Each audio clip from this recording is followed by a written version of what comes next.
Let's sit down.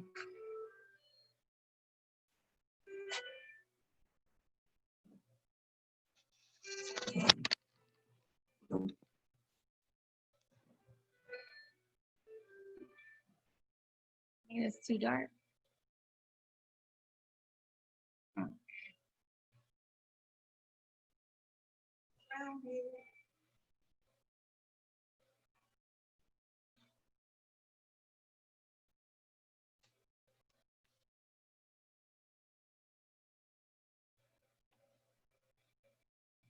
I'm gonna let this person in. Let me start some.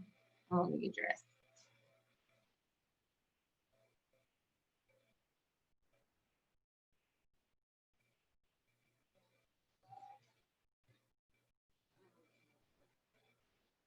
Yes.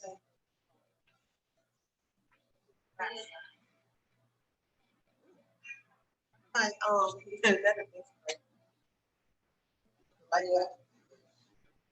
huh?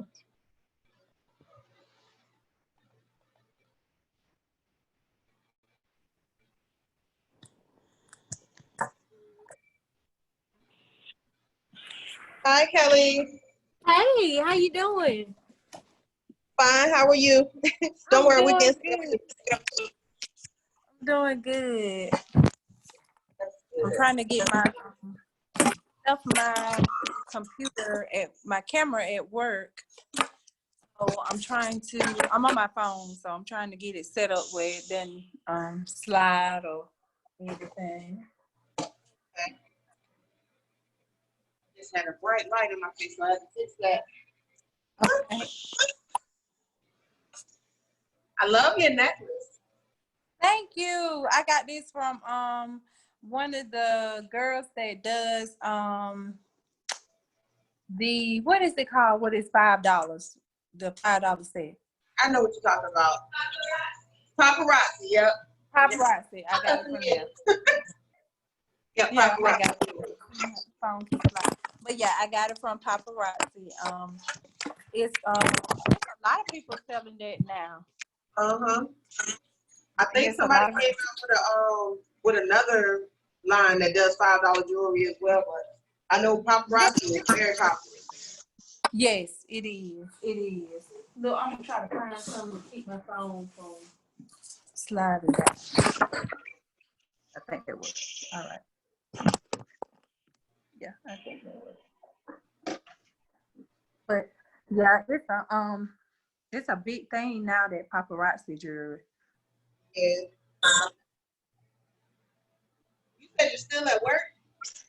No, I'm at home. I left my computer with the camera on it at work. So I'm using my phone.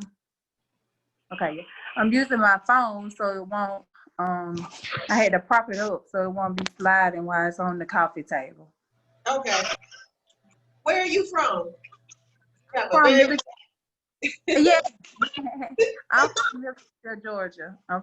Georgia. Okay. Where are you from? I'm originally I'm from Norfolk, but I live in the country. I live in Blackstone, Virginia. Okay. I was in the military for a while. I was in at Fort Lee for a while. Okay. So what were you gonna say? I was like, that was a while ago, but yeah. Okay. In Fort Lee, and then my uncle, one of my great uncles, he lives in Richmond, Virginia. Okay. Mm-hmm. Where you are now? That's where you're from. Yes, so I live like 15 minutes from I live in the next county over from where I'm raised. And I work in 2 counties over from where I was raised. I teach 8th grade physical science. So yeah, I'm like a homebody. I'm close to home. Me and my brother, we're the only 2 that's still close to home. My other siblings live, like in Atlanta and Augusta. So me and my brother, but I'm the baby, so I've been always up under mama and daddy. Okay. How long were you in the military? I was in the what branch? I was in Army, and I was in there 3 years, and I was like, you know what, this 3 years is enough. It's not enough. Come on out. So, Yeah. yeah, it's a Same. whole different world. I was in the Army for 3 years, 3.5 years. Really, really. Yeah, it's a whole different ball game. So, yeah, I did 3 years and came out and started teaching. Um, and been doing it. I'm entering my 5th year of teaching. Oh, okay. I Yeah. see. That's something that I just couldn't do. I couldn't be. Really? I thank God for you all. Yeah, a lot of people say that if you would have asked me 10 years ago, did I teach, I would have told you no, because I knew how, people that I went to school with was in school. And but what I have come to realize is they are big, like even with 8th grade, they're big babies. They still hug you and call you mama and all that. So because I just think about now, like you always remember who your teachers were, good or bad. You remember your teachers. And that you just make an impact on them, and I realized a lot of them, that's the only stability they have, and they want to know what's your day-to-day life like. What are what you doing. They even ask what you cooking when you get home. They just want to be connected to somebody because that's their stability, because I teach in an inner city school, in a neighborhood school. So a lot of them walk to school. A lot of them are raising their siblings, and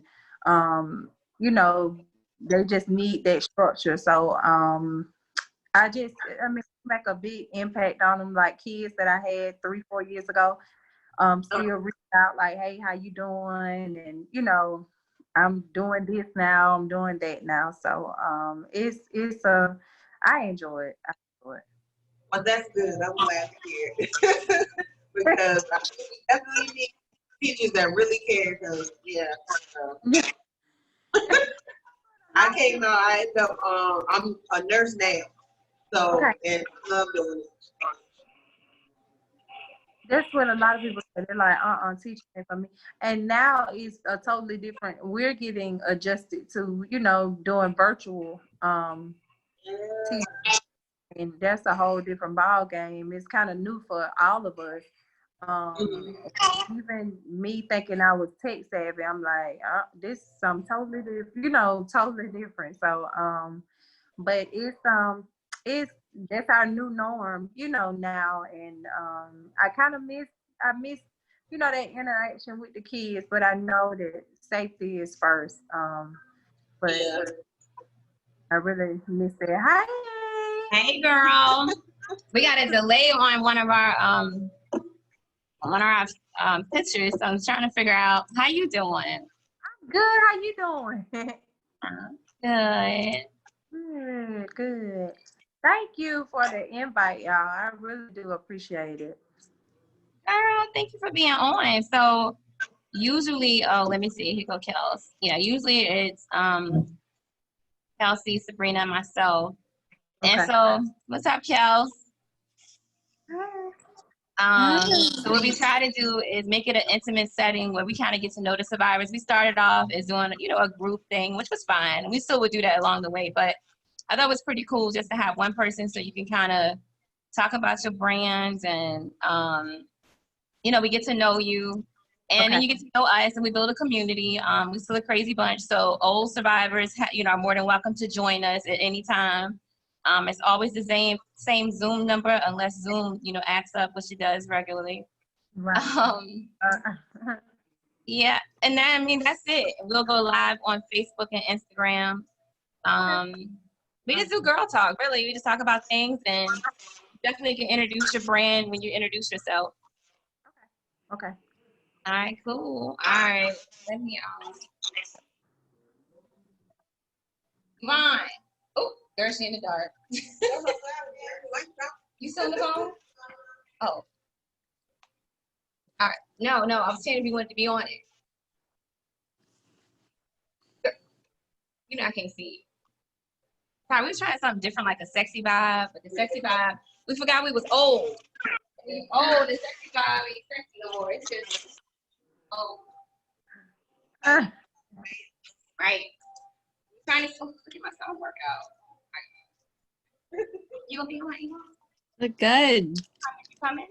Before we go live. Trying to pull Yvonne on, but he's trying to act bougie and stuff.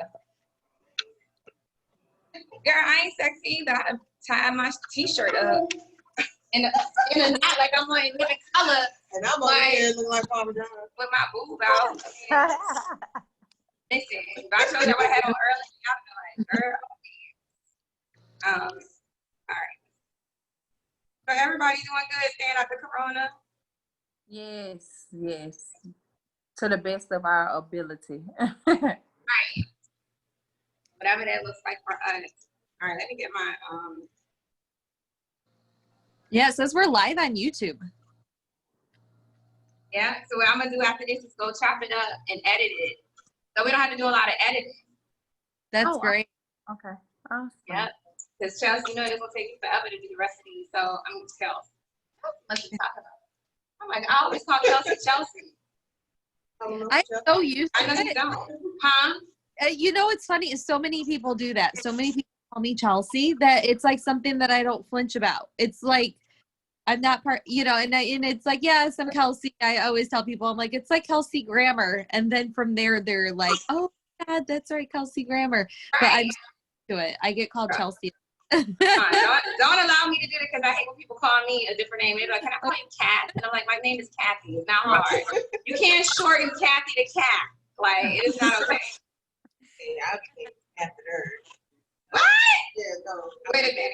I gotta go live. I can't say Cat. I say Cat.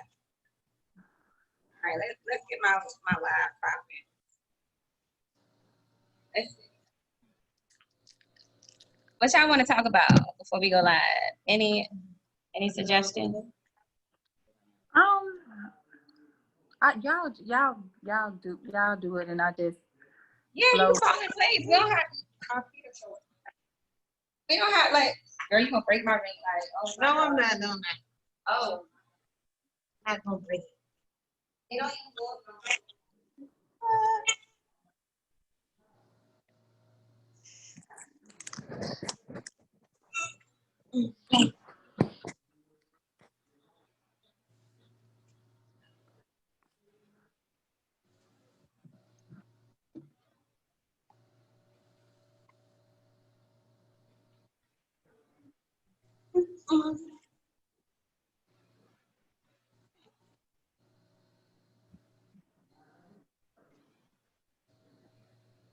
Hopefully that works.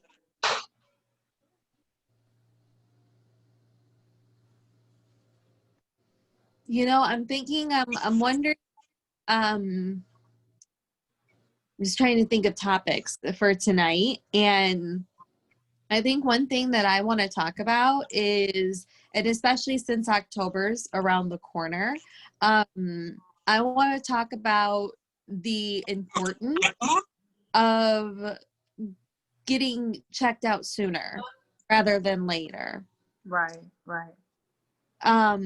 I'm right now, I am going through physical therapy. I'm in physical therapy for, I don't know, I think I was prescribed like 6 weeks total, and I'm in about week 4. And Really? yeah, and it's like, it's been like a chain reaction. It was like ultimately like what got me into therapy was a sciatic nerve. Oh wow. Okay. But it was getting kicked off by bursitis. So the bursitis was causing like a chain reaction into the sciatic nerve issues. And so now that I'm getting that, you know, one thing is getting taken care of, another thing in result is getting taken care of. And then in addition to that, like bursitis stuff, it's like, okay, I've got some issues in my lower back, like my L1, things like that. So they're having to like do, you know, just stretches with me and different exercises. I'm not working out right now, but it's just so crazy how like finding like more issues as I'm getting things taken care of. And it's like, I am so happy that I'm doing it as opposed to just ignoring it. And like, you know, I didn't want to have to end up getting surgery for any reason. Exactly. Yeah. So that's so true that you say that. And a lot of times we put ourselves on the back burner for family, jobs. Oh, well, I got this to do. I'll go to the doctor when, you know what I mean? And that was Yeah. my situation with breast cancer. And I had found out, well, I was nursing my son and getting ready to get off of maternity leave and go back to work. And I felt this, this spot.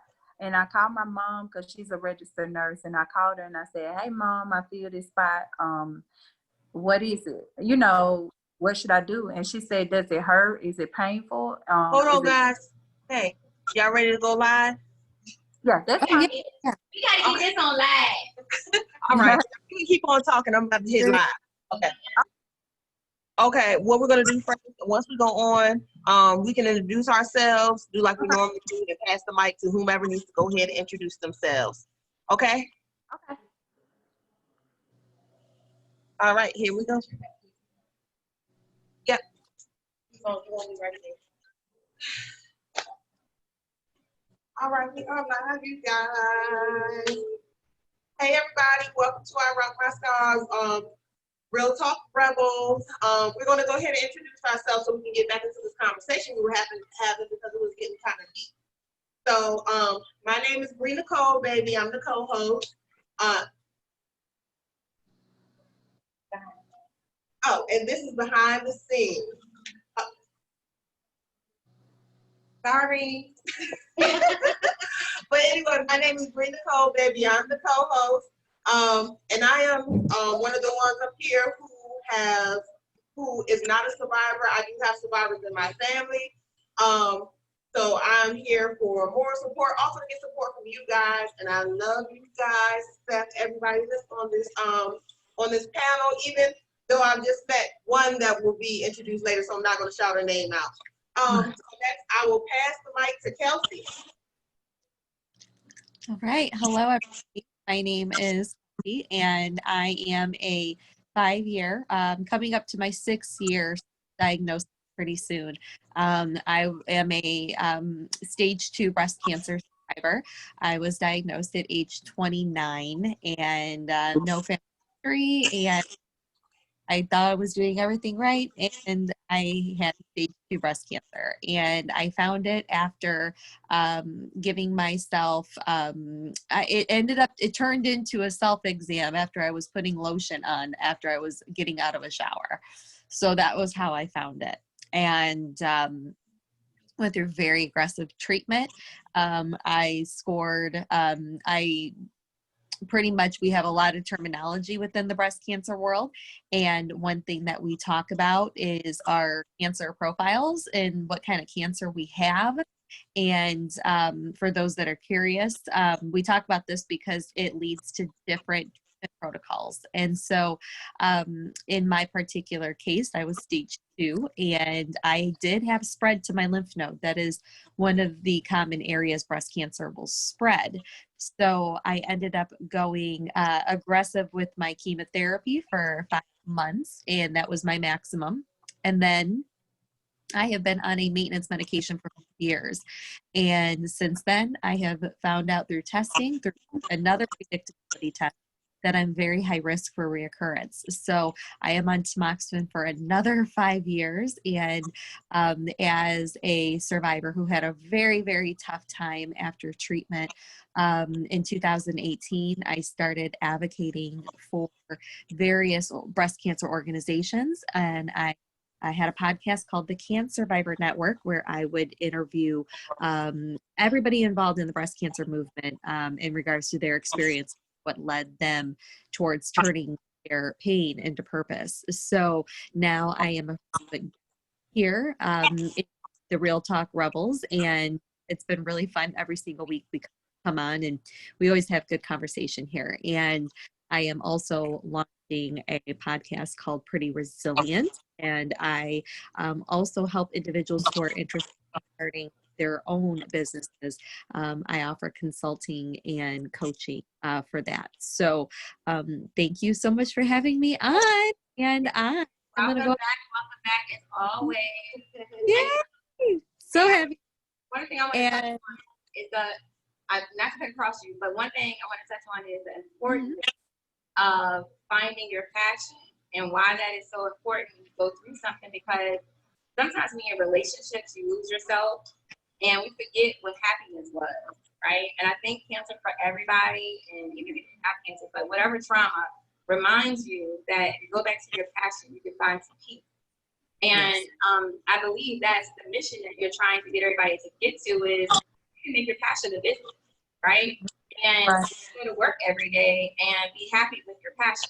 So we want to, encourage and empower other women and men to tap into their passion. And we have the blueprint.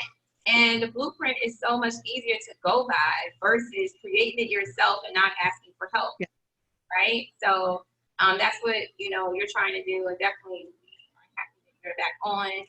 Who you going to pass the mic to, girl? I am going to go ahead and pass the mic to Kelli.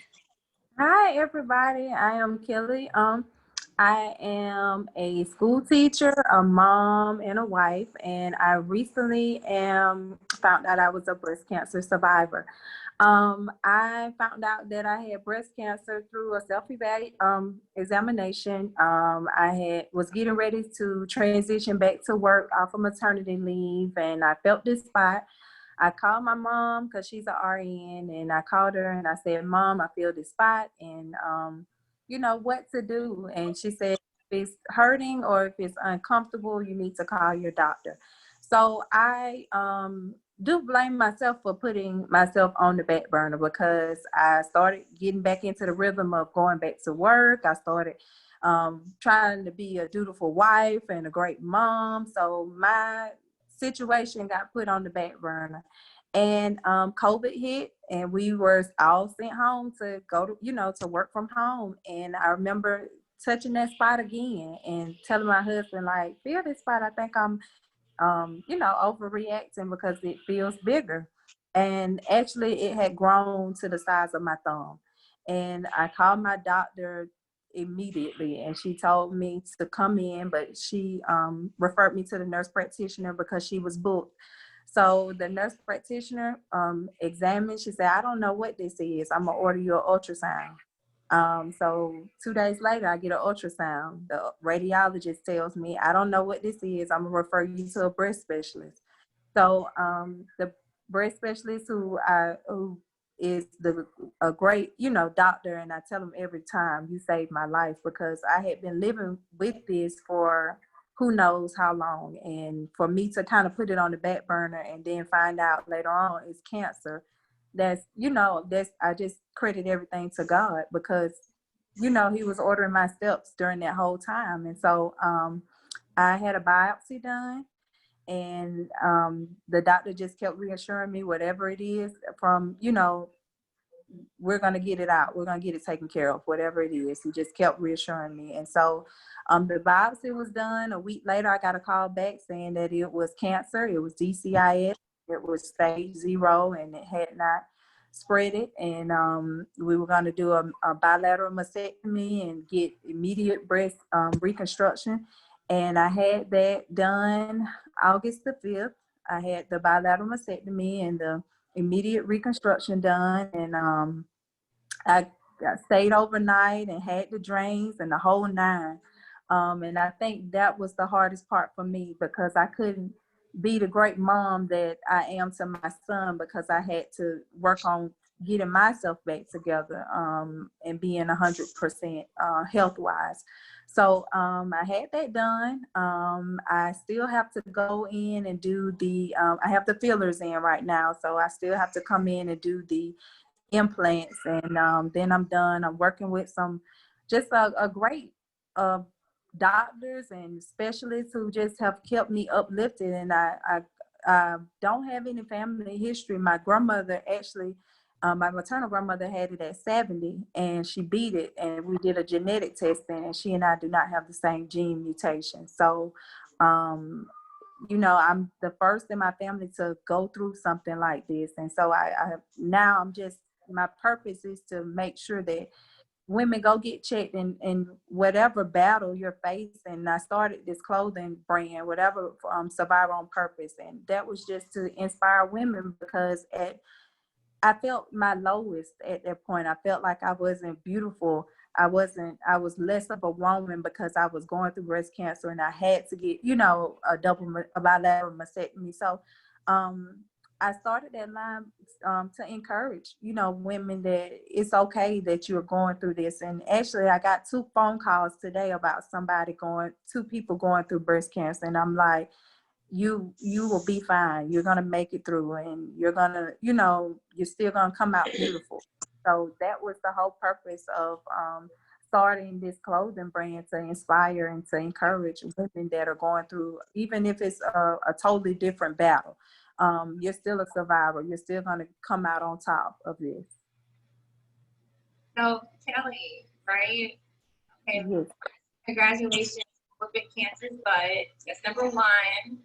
Thank you. And number 2, I asked some tough questions because I have to, right? Because I think through us, we're vessels, help other people. And I see Tina has joined us too. We as real can be, right? Because I think a lot of times people expect us to look sickly, right? You're a beautiful girl, beautiful woman. People expect us to look a certain way, feel a certain way, whatever. Everybody has an expectation. You're a mother, you're a wife. And if I'm wrong, you know, say, Kat, you way off on this one. But when you started the conversation, it was sounding like you kind of took yourself for granted, right? Because you didn't go to the doctor early. And now what I still hear you saying, and I want you to say this after me. I'm going to tell you exactly what I want you to say, because I feel like you need to hear it, and we all support you times 10. What I'm hearing you say now is when you were going through it, you felt like you weren't 100% a great mother because you had to focus on yourself. Right. Kelli, girl, I almost let you get by with that. But hang on here, baby. Let me tell you something. 25 years of counseling. You can't get by on that. Number 1, Kelli, I want you to say, I am worth it. I am worth it. I am loved. I am loved. And you are not alone. And you are not alone. That means you. Yeah. I'm going to tell you what. You are so worth it. You have your mission. And sometimes God do choose the strongest souls. Because number 1, He know we built for it before we even know. Exactly. And I can see it in your eyes. You have hunger to help women heal, to know they're worth it, and to tell your story. And I want you to know that the important thing as mothers is that we have to take care of ourselves. Exactly. Everybody first. And put the back burner. But you know what? That's what mothers do. Right? I don't at no point want you to feel like you weren't enough to anybody. You are. Like, your babies or baby probably look at you like, I got the best mom in the world, and she kicked cancer, but you don't want her to come to school, and she'll teach you so she can read you, baby. Okay? And you have family. You have us as rebels, and there's a lot of us. So at any point you feel like you want to reach out, cry, yell, scream, we probably all feel the same way throughout our day. Right. Yeah. So I just want you to know that you are loved, and you're special now to us. Oh, y'all special to me. Oh, now pass the mic to somebody else, girl. All right, Kat. Look, you said don't call you Kat, so Cathy, go ahead. No, you can call me Kat. Just don't call me Cat. It's the cat. You know, hey Cat. And I'm like, no, Cathy or Cat. It's either that. Like, it's no Cat. Like, all right, introduce yourself. Like you're trying to be like, put your pinky up, drink some tea, Cat. No. Hey girl, everybody, I'm Cathy Parker. I'm Real Talk Rebels host. Of course, I have a nonprofit called I Rock My Scars. We are here every Wednesday from 7 p.m. Eastern until the party stops. We talk about any and everything without limitation, no judgment.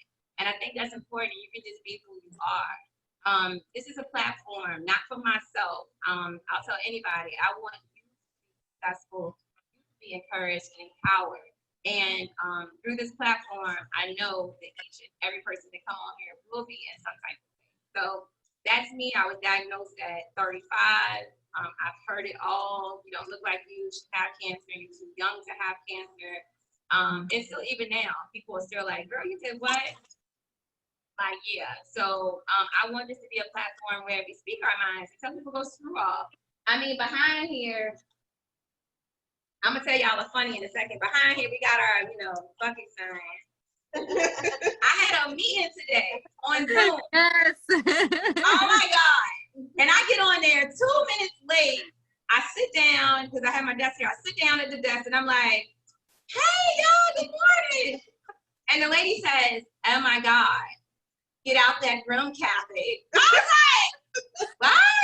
She was like, look at the signage behind you. Do you really want to have that out there? I was like, wait a second. Yes, I do. This is how I feel right now. But then my broker is like, what is it? What did it say? I was like, oh my God, what's my bird? So I'm going to practice covering this up. And then when we want to release the bucket, we'll remove it and then we'll say it. But because chemo works, like you don't remember anything, I totally forgot. It said bucket was behind me. And I'm like, what? Oh. All right. Okay. I'm going to pass the mic to fabulous Tina, of course. Come on, Tina. Come on in the room. Ooh, hey, y'all, I missed y'all. Ooh. Welcome But back. since they cut off this furlough, they've had your girl working on Wednesday, so it's been meeting after meeting after meeting. But hey, y'all, hey, Kelly. Welcome back. Oh my God.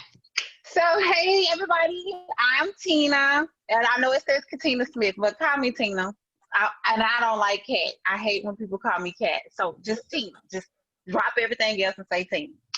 But I am I'm 100 years survivor. I was diagnosed when I was 21. Just like you, Kelly, I was pregnant. I was 8 months pregnant when I found my lump. And the only difference between our stories is pretty much the same. I was like, oh my God, now I have a newborn baby and I got to go through chemo and all of this other stuff. Unfortunately, by the time I had to go through the other end of it, of trying to get somebody to listen to the fact that there's something wrong with me. And, I went to every doctor, every hospital that I could drive to, trying to get somebody to listen to me. And it progressed so rapidly that by the time I finally was like, look, there's something wrong, I was progressing into a stage 4 with mine. But I also found my own lump. And so, yeah, imagine you finding your own lump, you're giving birth, after giving birth, you have a newborn at home and you're going through this pain and trying to get somebody to listen to you because this wasn't my first kid. I knew something was wrong with my body. And I'm like, yes, I'm young. Yes, I just had a kid, but this is not how I'm supposed to feel after having a baby.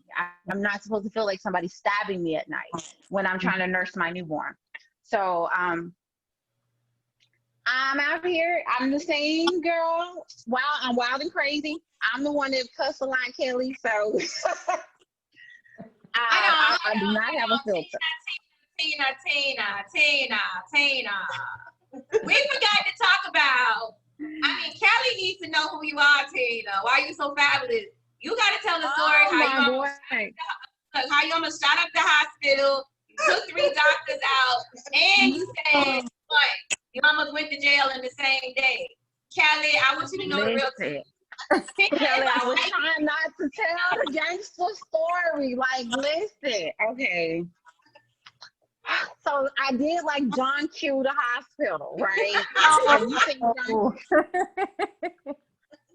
Because listen, like I had went to every hospital. I live in Texas, and so I went to every hospital that I could drive to, trying to get somebody to listen to me because they wouldn't give me, at that particular time, I wasn't privy to the information of my family. I didn't know the history on my dad's side because my mom and dad divorced when I was young, so I didn't know all of the information of all of my great grandmothers and aunts on my dad's side that had breast cancer. So I didn't know my medical history. So all the information I had was on my mom's side. And so, oh, well, breast cancer doesn't hurt. It's just this, it's that. They wouldn't give me a mammogram. They kept giving me biopsies and ultrasounds. Right. And saying I had a collapsed nipple, I had this. So I junk queued the hospital. I was like, look, y'all got me fucked up. I'm not leaving until y'all do something. I don't give a fuck who you gotta call, but I'm not leaving here with this pain, and this medicine y'all giving me ain't working. Fuck what you going through. Y'all need to do something else better than this. And so asshole walks in there with a piece of paper. Did I ever tell y'all that part? Okay, I'm gonna tell y'all anyway. So asshole walks his ass in there with his goofy ass and says, "You're young. We can remove your boob." I was like, fuck it, cut it off. What I'm doing with it? It's turning purple anyway. Right. What you saying to me, sir? Well, this is what it's gonna look like. And he draws a circle and a line across it. I said, do you really think I give a fuck? I ain't slept in 3 months and I got a newborn baby.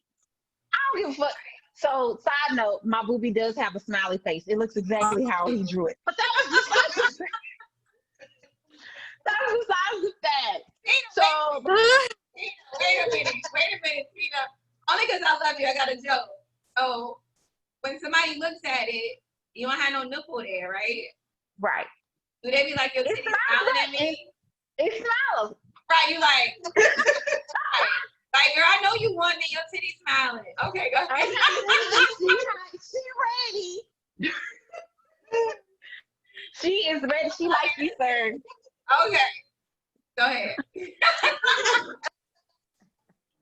So he leaves out, and this other chick, like, all these people are basically telling me I need to calm down or this, that, and I'm like, no, y'all got me fucked up. So like it got like really bad. They called like the police. They called like the hospital police because I was like, okay.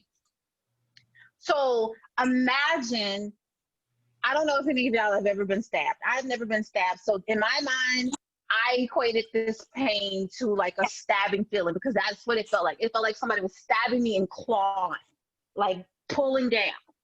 And imagine after you just put your kids to sleep, that pain starts at midnight and does not let up. Every single night, it slows down about 8 a.m.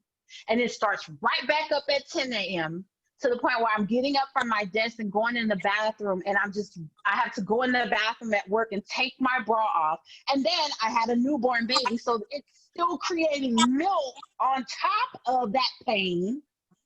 And I'm just rocking, holding myself, crying my eyes out. I'm doped up because they're giving me pain medication, but it's not working. So imagine that for 3 months after giving birth to a newborn baby. And I got a newborn baby and a 5-year-old. Who's sleeping? Nobody. So I hadn't had sleep. I was in this pain, driving from hospital to hospital. So long story short, they had called the police, the hospital police and everything, because I was cussing. I was so irate. I was like, I don't give a damn. I'm not leaving here. So y'all do something. I don't care. And you know when somebody clap them hands together, it's real. I'm not leaving until y'all do something. I got to that hospital at 6 o'clock that morning. I didn't leave till 5 o'clock that afternoon. And by that time, I saw my angel, Dr. Angela. So she came in there and she was like, I need you to calm down. She was like, do you mind if I examine you? At this point, I don't care. Call Jesus. Because I'm not leaving until somebody do something. So she examined me and she was like, well, I want to do what's called an exploratory surgery on you. And I was like, is it going to stop the pain? And she was like, yes, it might. Girl, I'm with it. Let's go. You ready now? Should I sign the paperwork? Here's my Blue Cross Blue Shield card. Let's get this party started. She was like, well, no. So she scheduled it. So, and unfortunately, she said the minute that she opened me up, she knew immediately. And I was progressing into a stage 4.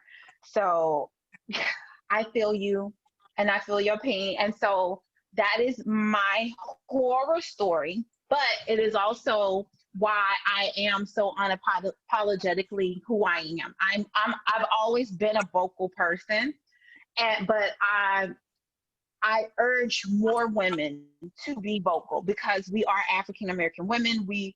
We're women, period. It doesn't matter what color you are. We're women. We have that same thing that you said, Kelly. We are natural nurturers. We want to take care of everybody else, and we tend to put ourselves to the side.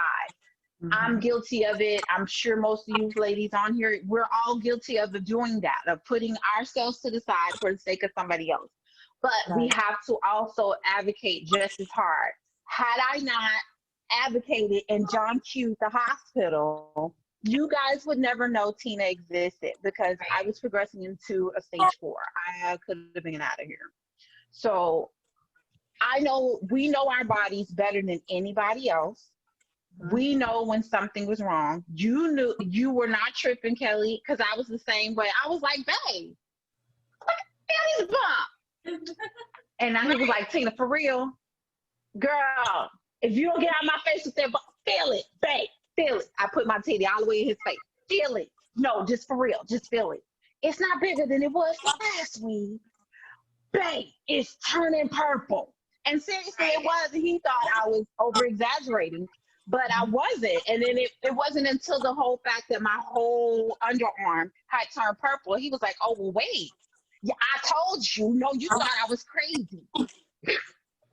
You know, but I urge a lot of women, because I met a lot of women when I was going through chemo who said the same thing. Oh, well, yeah, I found a lump, but I didn't think anything of it. Well, I had this going on and I had that going on, and well, it didn't cause me pain, so blah, blah, blah, blah. No. We have to take care of ourselves. And we also have to be our biggest advocate. And especially, I mean, because I even tried to sue. I tried to sue because, you know, I could have died. I could have lost my life. And an attorney told me that. He was like, they followed the textbook with you. So it's a 50-50 chance, because I was so livid, because all I kept thinking to myself is, oh my God, had I not jumped to the hospital, I wouldn't be here, you know? And he was like, but they followed the textbook. You know, cancer doesn't hurt. Cancer is not supposed to be all of the things that it was for me. So, you know, so that's my little red wagon. You know, the crazy thing is cancer does hurt, right? So eventually, it like, does. you're not starting to be like, oh, it's unbearable. And then it's like something else in your body is an ailment, you ignore it. I think for me, it's like my hair texture changed before I even knew I was diagnosed. And I'm like, why my hair being funky, right? And it probably was my cancer cells saying like, hey, you need some biotin or something. I don't know. But it's signs that we overlook, because number one, I think we be part in denial, right? Because we don't think it can happen to us. This is not in our family, right? It's like, it's not talked about. So you kind of be like, ain't nothing wrong with me, until you can't bear it anymore. So I think like the textbook thing is crazy, is because no case is the same. It's never the same. It's never the same. And it's exactly like you said. You know, I know we're women. We know our boobs, and I knew that I'm pregnant. You know, at being 9 months pregnant, as most of you moms know, when you're 9 months pregnant and you're ready to pop, how do your boobs look? They juicy and they're sitting up and they're about to explode, right? Because they're full of milk. They're lactating. You're getting ready to birth and be able to nurse your baby. My boob was laying flat, and like the nipple had inverted, and I noticed that, and I was like, okay, this one looks like it's ready to explode. What's wrong with this one over here? And that was my first note when I brought it to my OB-GYN's attention. Like, hey, look at my titties. Am I tripping? And she was like, oh, that could be for numerous things. You just need to probably up your vitamin take, or you need to do this, or you need to do that. They had me rubbing vitamin E oil. They had me playing with my nipples. They had me doing a whole bunch of crazy stuff, trying to relieve myself. And I'm like, no, I think this is something more than what they're, oh, well, no, it's just after you have the baby, it's going to stop. It's going to go away. and it just got worse. Right. And that's crazy That's what I because live. the crazy part is because they'll have us doing everything. They have me rubbing like a bull sass under my arm because they was like, oh, that's just a hair ball, right? And it'll go away. It did go away. So I'm thinking, oh, that must, been what it was. It came back. And then I'm like, oh, it must be a bull again, right? I went to my OB, Right. So you buying. Same thing. He's like, oh, girl, you too young to have it. You good. You in good health. And I'm like, okay. But then, I couldn't take it no more. I couldn't even put my arm down to carry groceries. And I'm like, something is wrong. Girl, the next morning I woke up, my boob was big as a watermelon. But let's introduce them. Everybody get introduced. We're going to pass the mic to Yvonne. Hi, everybody. Hi. And I am so happy to be here to share the space with the rebels. I myself, I have not experienced having cancer, but I have had very dear friends, some who have survived and some who have not, that have been very close to my heart. My rebel story is really that probably about 25 years ago or so, I survived depression and suicide. So that was my story in the area of where I thank God for keeping me, because there was a point of life for me when I was a single parent at the time. Y'all know life goes as life goes sometimes, and I think I had just had enough. And the only way out that I did see, for me was at that time to take my life. But I thank God that I had 2 children who I didn't think their father could take care of them. Now you don't hear that often. Thank God for my children. Yeah, like right now, you're like, get out the house. Yeah, so because I didn't think anybody would take the better care of my 2 children than I would, that was the one piece of hope, that helped me to want to keep life or to stay here in this world. But I just know it's by the grace of God, because there were times where, things happened when I was depressed and trying to be on medication that did not work. And one thing I know is that your mind definitely, when they say that your mind, that can be a dangerous thing, and it definitely can, because even then I know there were times where I just totally stopped thinking. Anybody, when it comes to being depressed, it's hard for people to understand it unless you have gone through that for yourself at that level of it. Because I have heard people say, oh, well, they just depressed and, they're going to get over it. And it's like, no, it depends on where they really are, and it's like, it is no just get over it when you're at that place and you cut people out of your life and people don't understand, where you are, and it's just you, and especially if you don't have a daughter in your life, because it's like, that's all I had at the time was what I knew, because I didn't have a daughter in my life at that time.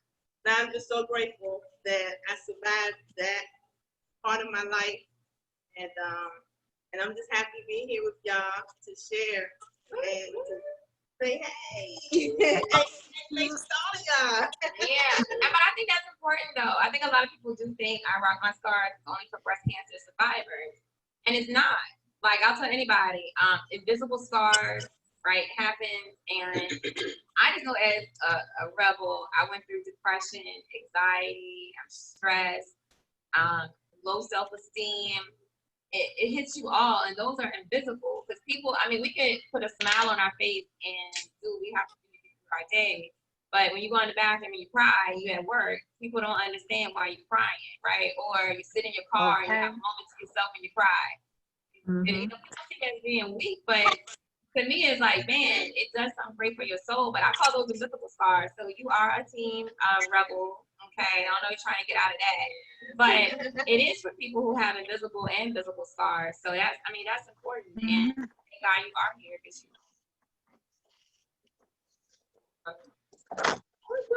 yes. So Kelsey, you had a topic for us. What's the topic for today? One thing I was mentioning that I'd like to discuss, and especially since October's coming here pretty shortly, and that is the importance of putting yourself first and going and getting that thing checked out, because it needs an answer. So that's what I was thinking. discuss like the importance and, you know, the benefits of basically taking that leap and making that and getting it taken care of. Right, exactly. And I piggyback off of that because like I was saying, we as women put ourselves, you know, like our health on the back burner for numerous reasons. And we think like, oh, like you guys said, oh, my family, I don't have a family history of it, so it can't affect me, or I'm this age and it can't affect me. And that's what I thought too. I thought like with my grandmother having it at 70, oh, it can't, you know, it's not gonna affect me. And we did a genetics testing. We don't have the same gene. So, you know, why is it me? I'm out here on a limb by myself. I'm a mom. All these things, but you never know when God places these trials in your life, is, you know, he doesn't have a number or an age, or, you know, you're doing this in your life, so let me hold off on putting this trial on you. But that's not the case. And I know, like, for me, it was, I'm going to beat this. I'm going to get through this. And when I get through this, my purpose is to touch somebody or to be a vessel for somebody that might be going through a totally different battle. And like you guys said, that was part of the clothing brand too. I remember saying it with sitting down with the guy to design the shirts. And I said, I don't want this just to be for breast cancer survivors. This is for anybody that is going through any type of battle in their life, because we all have been at a low point in our life and we have survived that low point. So that was the whole point. You're surviving on purpose. You have a purpose behind why you're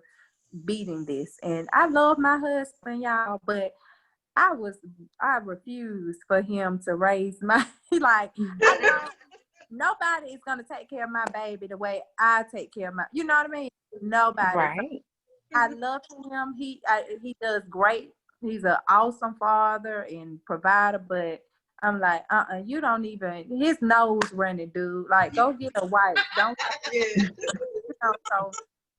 Yeah, but I mean, Kelly, that's important because I think people who are going through it now, or even the ones that are still going through it, have to realize that positive affirmations and visualization you through whatever you're going through. So your fight wasn't just about yourself and being selfish. Your fight was, listen, my family need me because look, I know my husband ain't gonna be wiping on boogers when he needs to. My baby gonna go to school looking like Booger Man. Like, no. Exactly. Shoes on the wrong feet. Right. You can't have it. Listen. Yeah. The whole time I was in the hospital, my baby daddy was putting Vaseline on my daughter's face. Why is she so greasy? What are you doing? Oh, Lord. My grandma used to put Vaseline on her face and she make your skin good. Only thing it's ever done is make me sweat extra. That's it. Put bumps on your face. No. Right? It's like, why is it clogging my pores? Exactly. I'm thinking like a turkey about the day. Like, no. Right. But no, it is, self-care is so important. And it's not even like when you're going through something, learning at the beginning before you go through something how to cope. And we teach ourselves how to cope through self-care. And that's, you know, going to the spa every week or doing your hair every week, you know, go to a salon or whatever to get your nails done, whatever. Whatever that thing is for you, we have to take that time to do that one thing. So when it gets rough, that one thing is going to resolve the pressure and stress because that's what you're used to for yourself. Okay, I'm going to add on to what you said because one thing my mother always told us, don't look like what you're going through.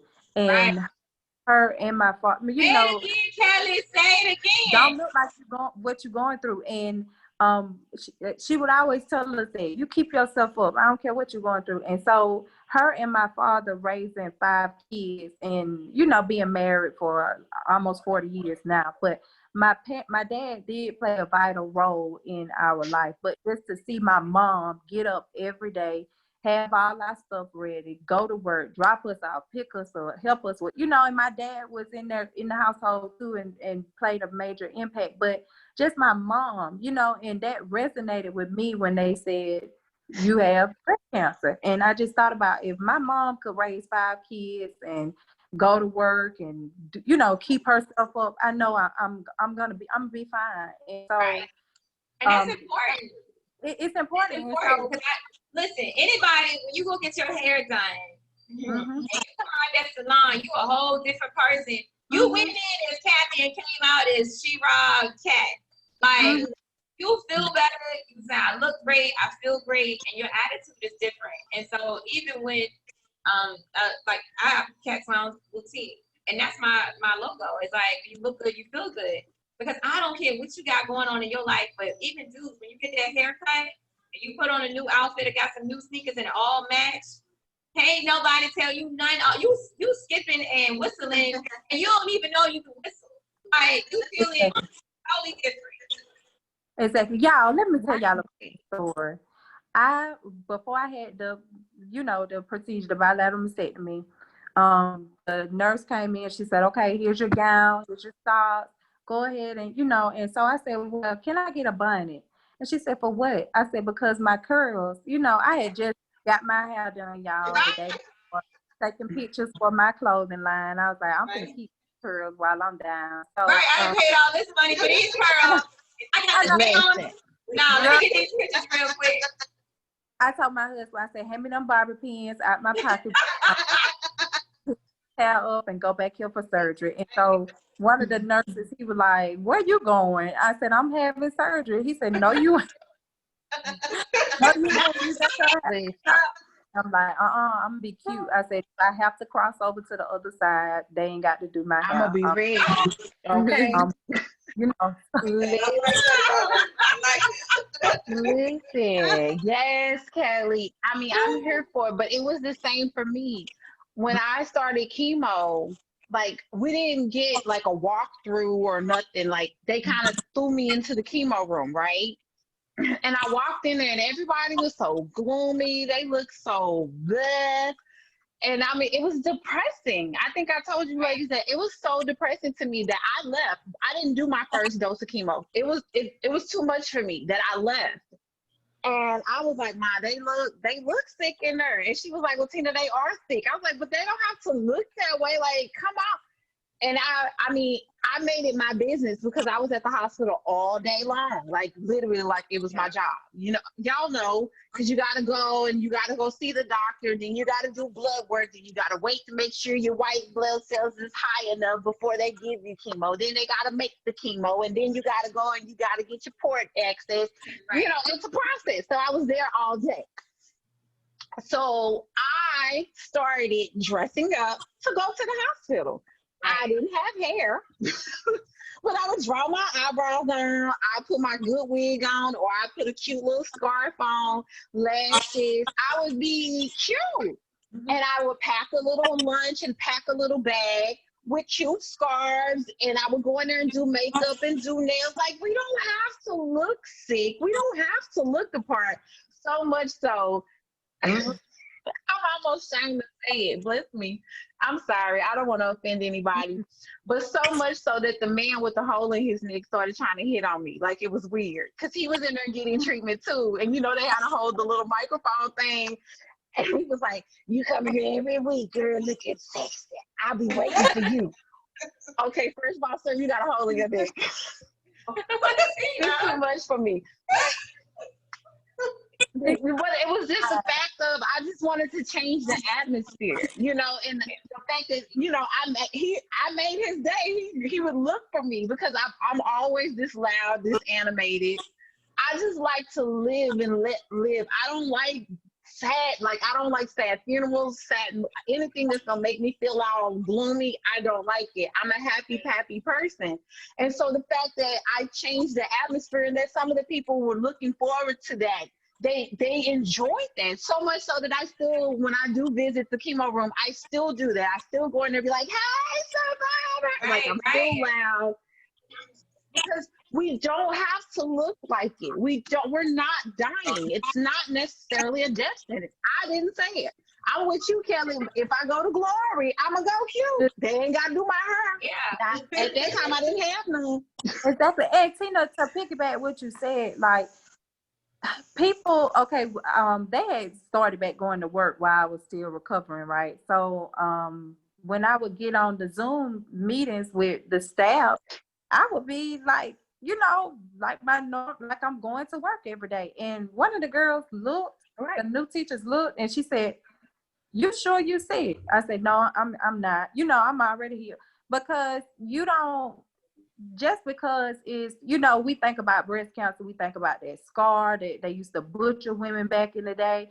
You think about you just look like you've been dragged through the mud, and that's not the case. You know what I mean? That's not the case. And when they told me, and I taught myself that, because when they told me a bilateral mastectomy, I just saw that scar that butchered women with back in the day. And I told the doctor, I said, "I'm not getting my breast cut off. You gonna figure something else out." And he like, "No, no, they, technology, It's way better. so much that I didn't even know that they have a plastic surgeon come in immediately and do the the reconstruction." So to me, I processed it like I'm just getting my tissue taken out and something is coming in as a substitute. And so, but it's not for I felt like this was not for me to look like I had been dragged through the mud. Like, no, I'm still gonna keep myself up. I'm still gonna present myself like this is beautiful to me, that I'm going through, women are going through that. That's beautiful to me. So, because this doesn't make you a woman. You know what I mean? That does not make you a woman. And my pastor even said it. She said, "Girl, you don't even look like you go through anything." You know what I mean? You bringing light to this, that this is something that you feel appreciated about. And it's just, I'm just so grateful for this journey. I just every day I tell God, "Thank you for this journey. Thank you, God, for blessing me." And y'all, before I had my son, I kept saying, "God, I want to strengthen my relationship with you."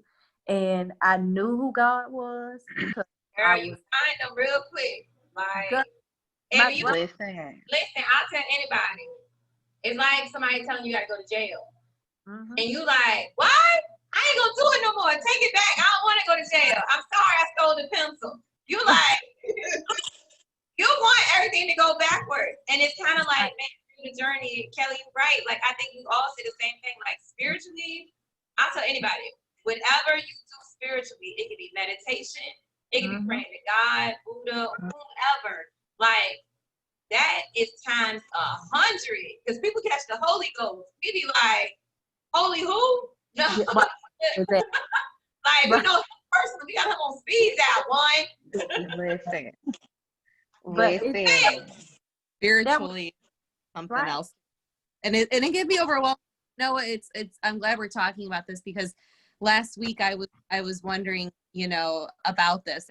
Like, do any other survivors like really intensely feel their spiritual worlds have just changed since diagnosis? Like, I think, I wonder if, for some people it's like, is it their original, association? Like, is it the same but strengthened? Is it for other people, like you were you had this one system and then you got diagnosed and then your belief system completely changed? Like, I'm just curious about that. And for me, Kelsey, it was, I grew up in the church. I knew who God was. But my grandmother would always tell us, "Go to church and be blessed. Go to church and be blessed." But then you start living life and you're not doing what you know what I mean? You're not living to God's expectations and you're not getting your blessing. And it's like, well, why am I not getting my blessing? So when I got married and had a baby, I said, "God, I want my relationship to strengthen with you." You know what I mean? I want to know who you are so my child can know who you are, so my household could be blessed. And when I had went through, going through breast cancer, I had to depend solely on him. You know what I mean? Like, I had to just fast in his word and just be so dependent on God that nobody else was, you know what I mean? No man couldn't do it for me. It was, this is God, God's work, and God is going to allow this to manifest in the way that it needs to go. So for me, it magnified my relationship, and who he was just magnified for me. Like today, getting a phone call from 2 people saying that they're going through breast cancer and what to do. And it's like, wow, like it was a purpose behind this, and I'm just so humbled by it. And I feel like some people go through things and they still don't change. You know what I mean? They still don't see that. They don't learn their lesson.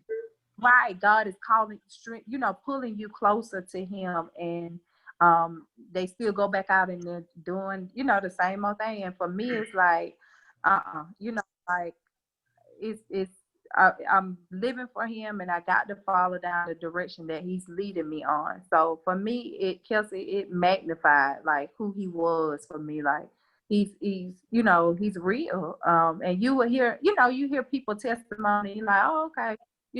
But for me, it's like, it's mind blowing of who he is and what he's doing. And to piggyback off of what Kelly said, hold on just a second. Somebody gonna decide to come to my door while I'm busy. Middle of the show, I'm feeling Watina while you answer the door. I think for myself, Watina get the door. I grew up Southern Baptist, like Bible school, Sunday school, whatever, Wednesday, Thursday, Friday, Saturday, Sunday. And so I knew Jesus. I knew about God. I knew about Mary, know about going to the Lord. I was a little different because I felt like I'm always giving, right? And I went into a mode, not when I got my diagnosis, I was mad. I was angry because I'm like, God, I don't do nothing to nobody. I mind my business. People always bothering me. I'm like, why me? Right? I went through a why me phase. I was angry with God. I was like, whatever. I don't even believe in you no more because you shouldn't have let this, happen to me. And I'm like, I went through a whole pity, like, through God. I did. I'll tell anybody. But the thing I found out was through the journey, I'm like, I started thinking about what I've been through and who I am. And just like you guys said, I don't even look like what I've been through. So when you start thinking about it on that level, you like, oh man, God, I'm sorry. I'm ready. Let's go. Because I'm like, I'm the perfect vessel. Like, I'm not going to let you talk to me any kind of way. I'm going to speak for other people who need advocates. Let's go. I'm going to make this money, so I ain't going to be struggling. Like, whatever we got to do, I got them. And I had to rethink myself, and I'm like, yo, it's perfect. And when I got to that moment, knowing and understanding why me, why not me, and you start thinking about, when you hear other people's stories, I heard so many stories along the way, and I'm like, I couldn't imagine not having a limb. Right. I couldn't imagine not being able to see. And I started saying, like, yo, you suck as a person. You're thinking, why me up a nipple, and you still living. Your nipple don't even count for real because it don't do nothing for you. Like, yes, it's sensation, but I mean, you got 12 other holes in your body that does the same thing. Right. You know what I'm saying? And see, and that's where and that's where I was going with my story. Kind of like everybody. I grew up in the church. And I used to wonder, like, oh my God, what moved my mom and my grandma them to praise God so much, where they jumping and shouting in the church. I knew God was good, but what I just never ever thought that I could feel anything that deeply where it would move me to tears or move me to want to worship him in such a manner that I would see my granny and my mother and all of them worship him.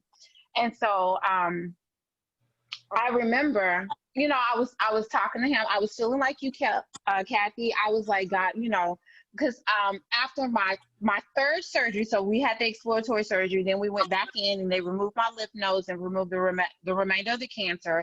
And then the third surgery is when they put my port in, and they did something else. And I had like 3 surgeries. The third surgery, when they removed my lymph nodes, I woke up without the use of my right arm. This arm, this hand right here that I'm waving at y'all with.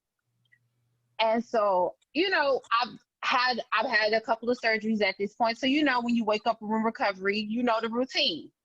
Wiggle your toes, wiggle your fingers. Can I move my head? Has the anesthesia worn off? And I remember laying there, and in my head, I said, wiggle your fingers. And I felt these fingers move, but this hand didn't.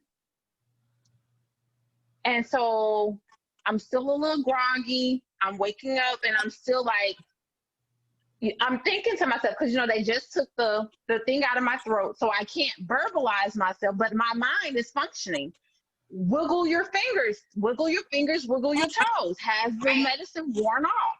And I'm wiggling. And in my mind, I'm looking at my hands and I'm wiggling, but this hand is not moving. So I immediately move your hands to your face. I can only move one arm. So immediately I start crying, like, what the hell have they done to me? And I'm already still feeling this animosity because of the fact that I went to every hospital in Dallas. I'm almost stage 4. My life is already in shambles, because if they'd have just listened to me 3 months ago, we wouldn't be here. I already had a chip on my shoulder. And, I'm like, I got a newborn baby at home, this, that, and the I have all of these thoughts going through my mind. So when I guess the nurse could tell that I'm over there panicking, because I'm beginning to cry because I still can't verbalize.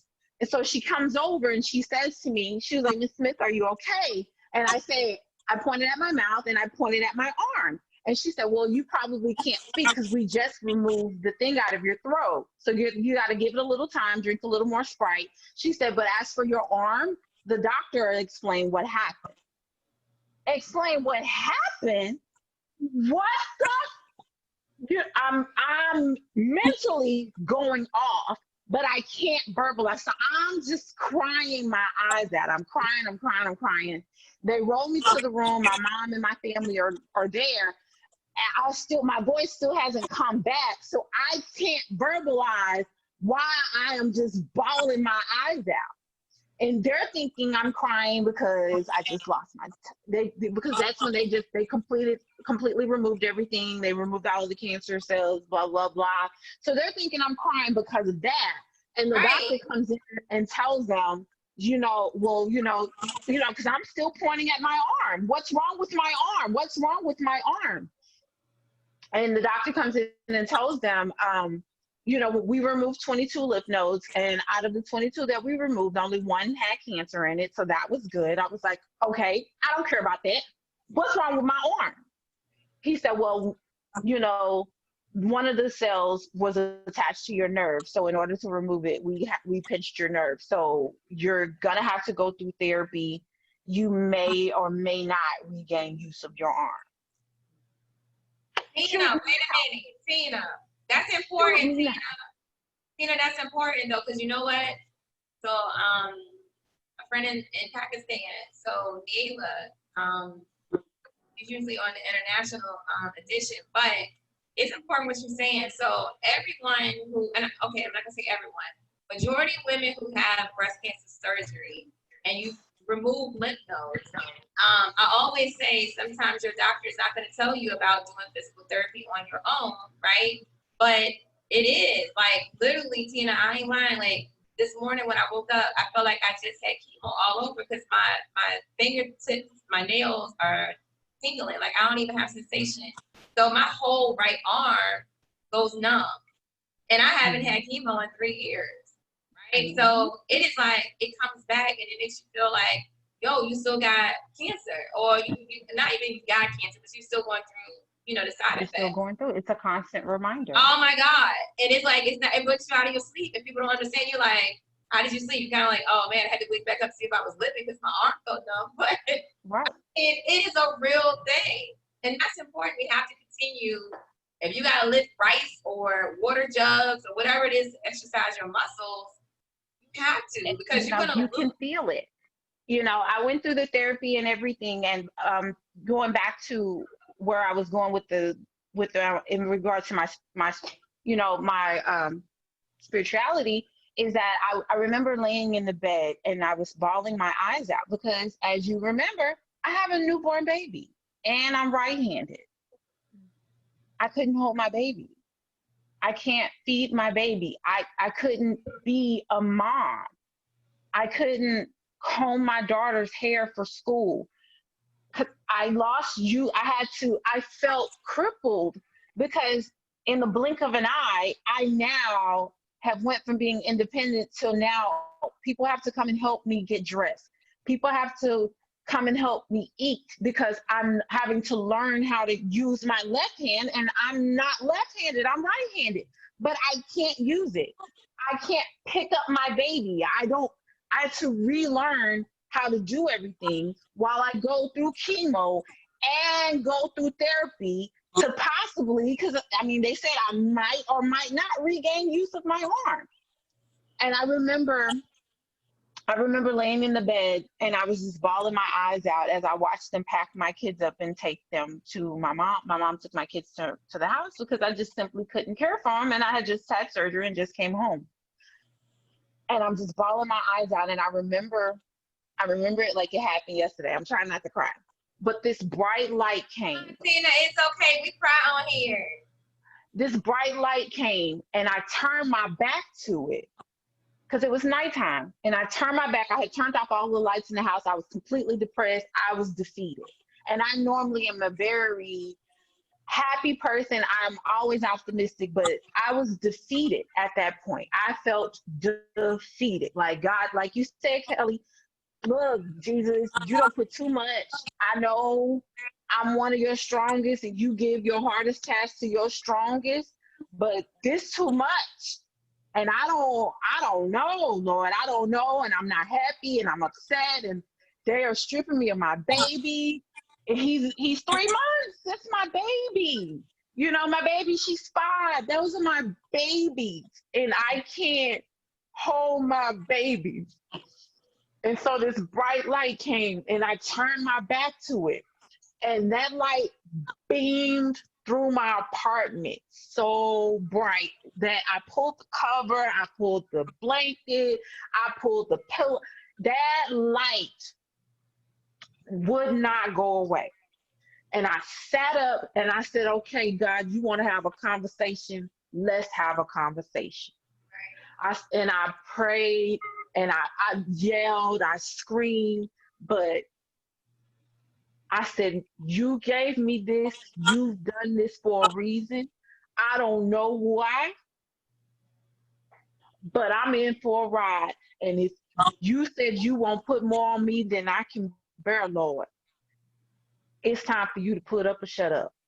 You said you'll never forsake me, then God, I'm leaning and depending on you to take me through this because I don't know which way to go and I don't know what to do, Lord.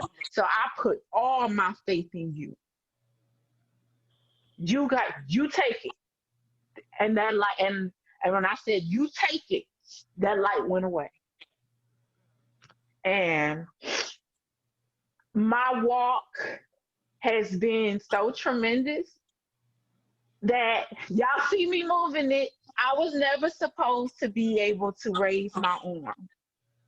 I can raise my arm. And then you be like, okay.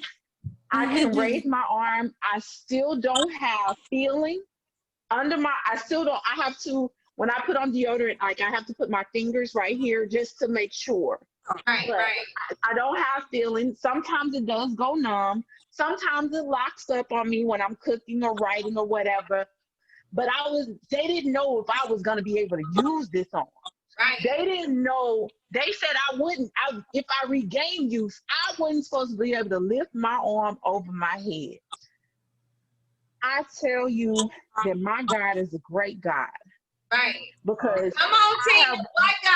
You gotta say, what God? Watched so many people. I was stage 3 progressing to a stage 4. I'm telling y'all, I'm a living witness. I'm a living witness of how magnificent my God is. Come on, Tina. You better say it. Because I know Now I know. Hallelujah. Thank you, Jesus. I know. I got a reason to praise him. Come on, Tina. Because I lost everything. My job fired me while I was out on medical leave. My man, who was supposed to be there, walked out on me because he said it was too much. Come on, Tina. I know I lost everything I worked so hard for. People who said they were my friends and supported me walked away from me while I was going through this. Right. Yet I still took my butt to that hospital every day, feeling like I felt it made other people smile, because that my purpose wasn't for me to edify Tina. My purpose was to have this testimony to tell any and every woman that no matter what you were going through, I've been raped, I've been beaten, I have, you name it, I probably got a story for it, baby. And I am 37 years old. And from 21, I was 21 years old when I was diagnosed. I'm 37 years old. And I know, baby, I don't look like none of the stuff I've been through. Come on, So, Tina. honey, listen, y'all want to go on social media crying. Listen, and hold on. One thing is for sure. Look, we real. One thing is for sure. We're real, and it's real feelings. And the one thing I say to you, girl, you know I rock with you the hard way, the long way, the wrong way, and the right way. I'm telling you, one thing is for sure, though. People have to respect your true story. Ain't nobody tell you what you've been through and how you're supposed to be, because that's your story. So regardless of how we embrace it, regardless of how we tell it, it's our story. So you got a right to laugh, cry, cuss somebody out. You've been through what a lot of people didn't even make it through. With breakdown. A lot of things that I've been through, people will break. I mean, I helped to help build a company. I helped them. I wrote your standard operating procedures. Right. And you fired me like I was nothing. Right. But Tina, you ain't belong there. That happened to me too. We got the same stories with that employment. But you know what that means? And I'll tell anybody. Sometimes God has to remove you, but you can't go back because you won't do it yourself. Because you don't think, number one, you're worth it. Number two, that you can do it. And number three, we have to have to test the faith, this stuff out. Sometimes we ain't gonna step out. So God removes all that comfort blanket, all of that comfort, so that you can totally depend on Him. He makes you totally depend on Him. He makes you so uncomfortable. You like, I done been through a lot. When you start looking at the back in your past, you're like, I've been way worse. And maybe I was cancer, but I know I was in a car with somebody drinking and driving at an early age. Look, I was at a party I didn't belong at. You done did so much stuff where God has made grace, right? And now we get scared because we know what the other side look like. But once you get through it, you're ready for something else. You're like, come on, God, I'm ready. Let's go. I'm out here, baby. I don't fear nothing, honey. Nothing. Because I know what it all looks like. You know? I think that's you, Kelly. Kelly, how are you feeling? Because I see you a little emotional. And I want to tap into you. How do you feel? I mean, y'all. It's just been a journey. You know what I mean?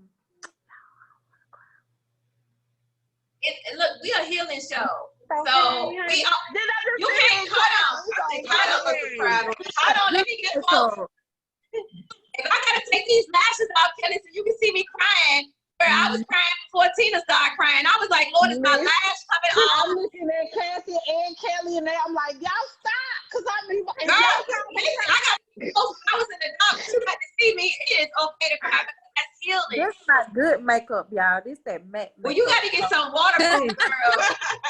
It's like Oprah. But I really do. Y'all, it's been a jerk. You know what I mean? It's been a Take your time, girl. Take your time. Because don't nobody understand your story. But we do. Right, that's what I was going to say. We do. This rebel. We do. We understand.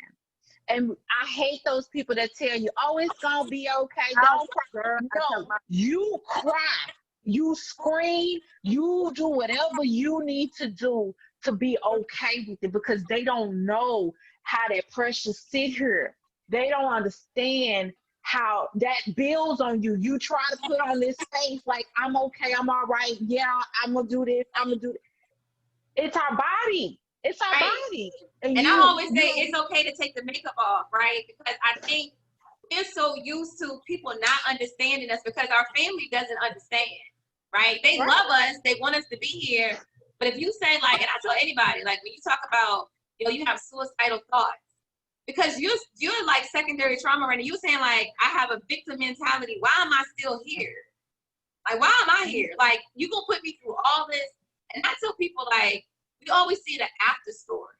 We always see, like, oh, I beat cancer. I'm good. I'm back. People say, why are you so happy? I said, my story is a little different, right? Because I had to heal differently. I couldn't just bring my story out because that wasn't good for me. But I go back there and say, look, chemo wasn't easy. What you see is I'm still broken. I tell anybody, I still am broken. I will snap. I will cry. I'm emotional. I'm a wreck.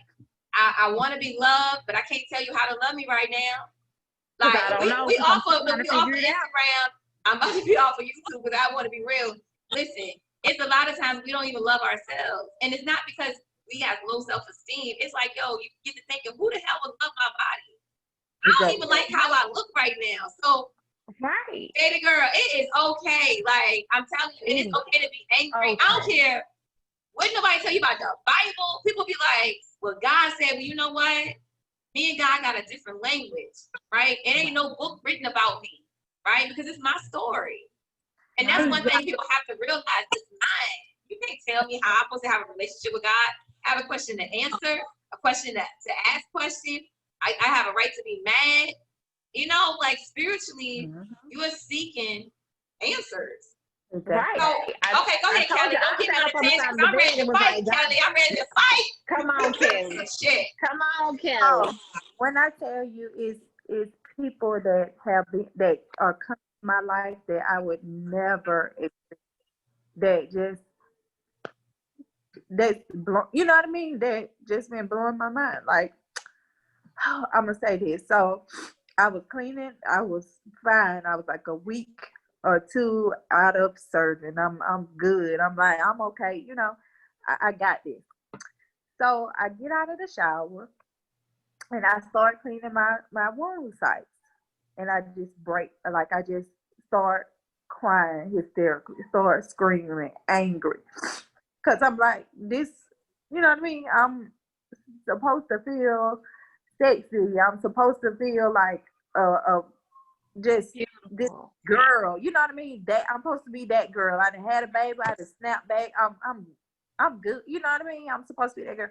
So every day I would ask my husband, I said, do you love me, or am I enough? And he told me that night that I broke down, he says, I'm gonna be here with you through good or bad. I'm gonna be here with you, y'all. And I just was like, I'm enough. I am somebody. I am loved.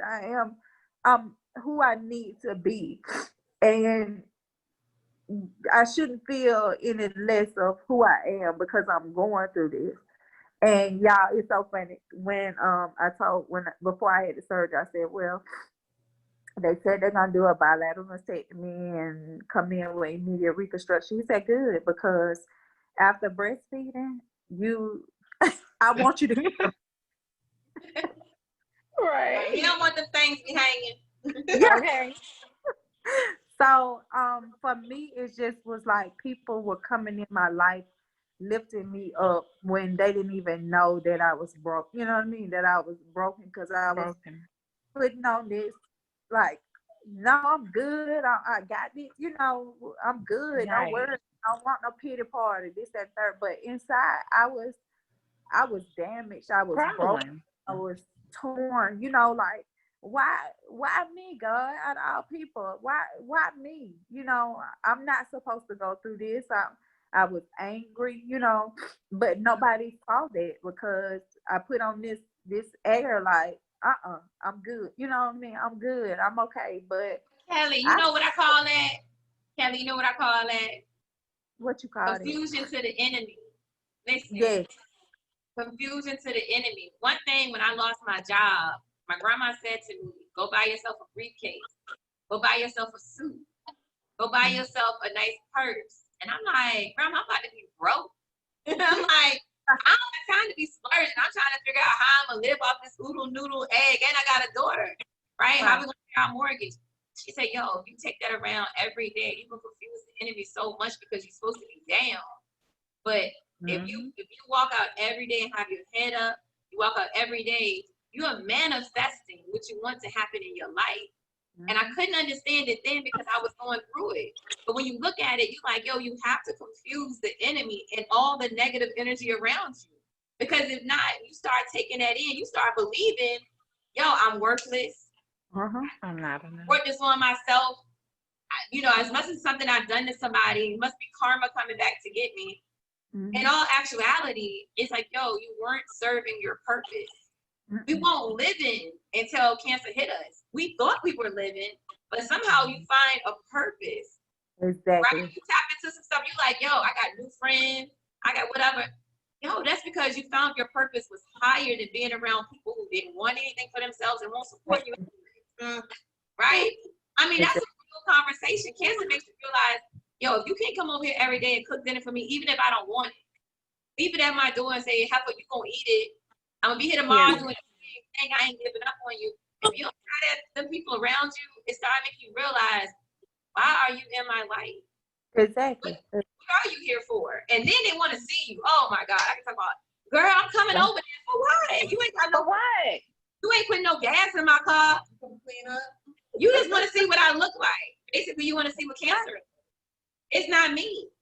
I'm not normal. Y'all, and to say that, like one of my friends, we were, you know, friends, but through this journey, we just been like two peas in a pod. She my hairstylist too, y'all. So I told her, I said, look, I want to get my hair straightened, you know, and she said, okay, come on, you know, just come after work. And I kind of felt like I needed that at that point. I just need something to pick me up. So she said, how is everything going? Like, how you feeling? You know, because she stopped by after surgery, her mom, to see me and sat for a long time that day. So she said, how you feeling? What you I said, I got a couple more doctor bills I'm paying off and I'm good. You know, I got that burden off my back. And I said, but other than that, I'm doing okay. Do you know that night she sent me some money to pay off that doctor bill? And I texted her, I said, I know you lying. I know you are lying. Like, you did not just send this to my phone, you know what I mean, to my phone. And every time, you know, we talk or we see each other, I said, what's your PayPal account? And she's like, I'm not sure. I said, well, I said, you already have me blocked from Cash App. So, I mean, you send money back to, but it's like she did that out of love. You know what I mean? That I got you. You know what I mean? I got you. And this is teaching you how to receive, you know. And I think, like, for people who are naturally just very giving individuals, like, receiving is very hard. And I have personally been a total struggle of mine, is like learning how to just receive and be okay with it, and it's not tied into condition, you know, where it's just like they're doing it out of the goodness of their hearts and they want to give. And she's stuck for life now, y'all. She's stuck with me for life now. Right. I like this can't go nowhere, but that's a good point, because I mean, I always say it seems like every episode I say this, but it's like trauma. When you go through trauma, your walls automatically go down. And it's just, that's just a human characteristic when you go through trauma. And what happens is we always get re-injured through reoccurring trauma, right? We have bad people in our lives, make some bad, poor decisions, and it goes back again to a cycle. And I think that's important to understand. There are still some people out here that genuinely want to help. But I always tell survivors, brothers, anybody going through it, you have to be very careful, right? Because not everybody has great intentions, and not everybody has your best interest. And Right. I mean, you have a great story, Kelly, and I hope it's more people out there like, you know, your friend, because a lot of people don't have that story. A lot of people definitely have people who take advantage of them. And Right. they get this money I actually lost a lot of friends when I went through mine because of the fact that when you're laying down, it's easy for you to analyze stuff. I can't go anywhere. I can't do anything. Right. So it was easy for me to observe people and see how they handled me. And it made me make the decision, okay, now you're not worthy of being in my world because you were only here because of what Tina could do for you. And now that I can't do anything, like Cathy said, you want to come see me. Oh, well, how long you gonna be? Well, wait, why are you here? If you're not gonna do anything for me, if you're just not genuinely caring about me, you're only caring about me getting up so I can start back benefiting you. No. Right. I mean, it's sad to say, but that's also how I lost my husband. I recently divorced. When I made the decision to pay him, I got sick again, unfortunately, last year. And I had to have an emergency hysterectomy. And I ended up on my back again. I was able to see him for what he really was. And, you know, and it's so unfortunate. My circle is small, but, you know, I feel like sometimes those things, you know, sometimes we go through certain situations, so we get a lesson out of it. And that was my lesson, because I'm such a giver and I'm such an optimistic person. I'm one of those people, if I meet you, I automatically feel like your intentions are good until you show me otherwise. I'm the same way. Same way. But I think, you know what, Tina, it's okay to be selfish. Let me tell everybody this. It is okay to be selfish. It is. I had to learn that, though. We all have to give ourselves permission to be selfish. It is okay. And we shouldn't feel guilty. We shouldn't feel upset. Because you know what? Guilty. Right. This is what we have to understand. If you work a 9 to 5 for someone else, you go in every day faithfully. You give them 100%. If you ain't got 100%, you staying extra late in the afternoon. You're going in extra early. You're trying to do all this documentation. You're trying to give your best, right? At the end of the day, you can come and go, and they just replace you. Right. It's okay if you feel sick to take your day off, right? Because what happens is we're so used to pleasing others that we lose ourselves. And we have to say it's okay for us to be selfish. It's okay to be a mother. I'm going to tell you, and tell your kid, get out your room. You need some my time. Because we have a lot of parents. And I mean, sometimes I was feeling guilty. I'm like, man, I told my daughter to do this. I didn't really do that. I didn't do it on purpose. However, I felt bad if I didn't spend time with her. Right? So I stuck her in a cocoon. I was like, get stuck with me. We're doing everything together. And she was like, okay, this is like Gail and Oprah. This is Bonnie and Clyde. Like, I'm my mama's best friend. But at a time, I had to say, like, yo, I have to be selfish and say, you have to heal. You know, you have to have your time. Find things you love to do. And it just be lonely. That's okay. And then we have to realize, too, I saw a meme on Facebook when this girl put up, and it really meant a lot to me because as a mother, like we were already talking about, our me time is not us being able to go to the grocery store by ourselves. Right. Or being able to just sit in the bathtub. We can still hear the kids. You know what I mean? Y'all didn't hear my baby. Huh? Y'all didn't hear my baby banging on the door. That's not our alone time. And people will be quick to say, well, I ran you a bath, or you were by yourself then, you got to go to the store by yourself. That's not a vacation for us. When we need some me time, we really need that downtime. I need like a week's vacation so I can have my downtime. I need my massage too. I need to have peace and quiet where I don't have to worry about anybody but myself. Right. And then with the part, yes, we definitely have to be selfish because I'm so used to people trying to make me feel bad for saying no.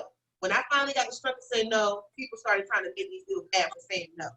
Like, well, it's only this, it's only that. No, it's not only this. It's the principle of the thing. And if I'm saying no, that's what I mean. I'm letting my no's be no's and my yes be yes. If you don't like either one of those, then I don't know what to do for you. You can go right. Yeah, I mean, I think that's important. Kelsey, what about you? You posed the question to us. Is your question? How did you? Let me go back to the question you asked us. How did you get through spirituality and cancer, right? Like what did you do and how did you get through it? Oh my gosh. So, you know, it's it's definitely different. So I was, I guess you would say, quote unquote, raised Catholic, but like it was a very secular household. Like, so my basic background is like my grandparents are deaf and they're practicing Catholics. My grandfather goes to church every Sunday, and then actually like I'll go with him when there's a pastor that comes down from Detroit, who comes down to Toledo and does a deaf mass. So, you know, all of the deaf community like congregates there. And then it's what's interesting about it is like it's like being in opposite land almost, because you know, your deaf people are just so used to not having accommodations. And so it was like it's just like really fascinating to like go and just, you know, watch a sermon and stuff. So they've always been tapped into that. And so like my mom was not, and basically gave us the reign to do whatever we wanted. But in the interim, there was never any teaching. You know, we'd never went to church on Sundays, things like that. So because of some of the things that I had gone through, I definitely didn't know if I even believed in God. Like I felt like there was no way that I could go through so much that I had been through at such a young age. And then I just didn't think that it like, I didn't understand, you know, how I could have all that happen to me. And, you know, basically like I bounced between parents, foster home, parent went to prison. Like I had a lot of like trauma happen in my life, and trauma is actually tied into breast cancer. So, you know, that's what I learned that later on.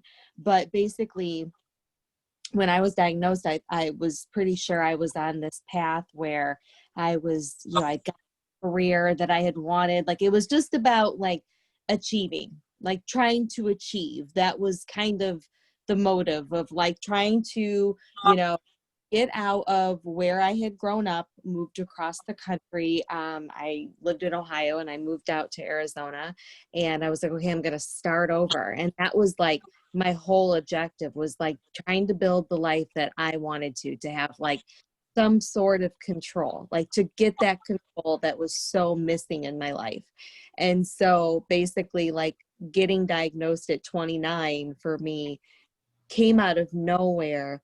And it's just, I mean, the way that I see things is like, I had this like break, like it's almost like a, basically like, you know, when I was diagnosed, and I remember when I was in therapy, like being advised to tap into my spirituality and perhaps, you know, lighten the load a little bit. And I was like, well, that just seems very irresponsible of me. Like if I have this problem, then it should be me helping myself out of it or helping through it. You know, not somebody who know if they really exist and, you know, all things. So I have taken a lot of the burden on of a lot of this, and during treatment also. And it wasn't until like the year like 2016, it was like what I call the dark night of the soul. It was like losing my job. It was having some family problems, deaths, especially deaths. Like when my father passed away, that really changed everything. And like I started feeling a spirit, and I started feeling presence, and like that was something that was like never anything I was ever tapped into. And then like my grandmother passed away, and that was very, very hard on me. But you know, I had gotten fired from a job, like another job that I basically came back to Ohio. I went through all this stuff, and I basically went through a dark night of the soul. And I think, you know, I had sort of like not a psychotic break, I wouldn't say that, but something happened in 2016 where I suddenly became super aware that there were all these connections, and there were like, you know, just from like a spiritual realm, like there's something going on, like somebody has my back, like something, you know, I have assistance, like I actually have assistance. And it really wasn't until like 2018 when I started, you know, meeting more people in the community. It was like, okay, well, maybe my purpose is actually here. And in the year 2016 was like the year that, like, in addition to, you know, losing the job and then having to move back to my home state and stuff, but I lost a lot of friends. And that's been something for me where it's been a lot of shame, because like with almost every break, it's been like I've spoken up and I've said something, or I've handled it in a bad way. And so since, you know, I feel like there's something, like there's somebody or something that is taking care of me and is guiding me. And I feel like, you know, there's some presence, and it seems to click. There's a whole design, and I all that, but it's just been really rough, and it's just been like almost like, because I'm the person who wants everybody to be happy, right. And it caused all this, you know, these issues and have all these awakenings stuff. It's been really crazy. So that's like what I've been going through, where I feel like I'm more in touch than ever into something, but I can't define it yet, but it feels personal. And it's your purpose, Kels. It's your purpose. Once you understand your purpose, you live different, you walk different, you speak different, you have a different light about you. People look at you and say, oh, why are you smiling when you don't really have nothing to be happy about? And you just say, yo, I'm happy to be living. Maybe just that. I don't really care if my hair is bald in the middle and still ain't growing back like it used to be. I don't care if I don't have no edges. I don't care if I'm 50 pounds more. And if I do, I won't allow you to know that, because I walk different. And so it sounds like you have tapped into understanding your purpose. And I'll tell anybody, it's different. When you go through cancer and you come back out, you don't give a shit. You like, look, I'm gonna go high as I want to go. If I want to get on a plane and jump out, I'm doing it. If I want to go roller skating in the wintertime, butterball naked, I'm doing it. You know, whatever it is, you're going to fulfill it. And you don't care who's watching, who's looking. And I'm telling you, I go and speak to myself, I don't even give a shit if you say something to me. I'm going to look at you like you got 5 heads. I'm going to say, oh, okay, all right, and walk away. Because at the end of the day, you don't define who I am. That's important to understand. People can't define who you are. Only you can do that. And if you allow somebody to tell you you're broken, you don't know what you're talking about, you're not a warrior, you're not a walking billboard, and miracles happen every day. If you allow people to do that, you get empowered. And one thing we know we have is peace and joy. That's free. I can't give you those 2 things, because you can't buy that at a store. Exactly. Why am I going to do that? Misery is at every corner. Exactly. But joy and peace, oh no, screw you. Love. It really made me assess of, like, you know, how I'm spending my time and what I'm doing with my time. And that was especially illuminating. And it's like, you know, I came back and I'm expecting that, you know, I'm going to pick up where I left off with some people and whatever. And then I started getting together with them, and I'm like, this is depleting my soul. Like, I can't accept it, but this is not where I want to be. This is not how I want to get treated by this person. I'm too tired for this or that. Like, I can't, you know, anymore.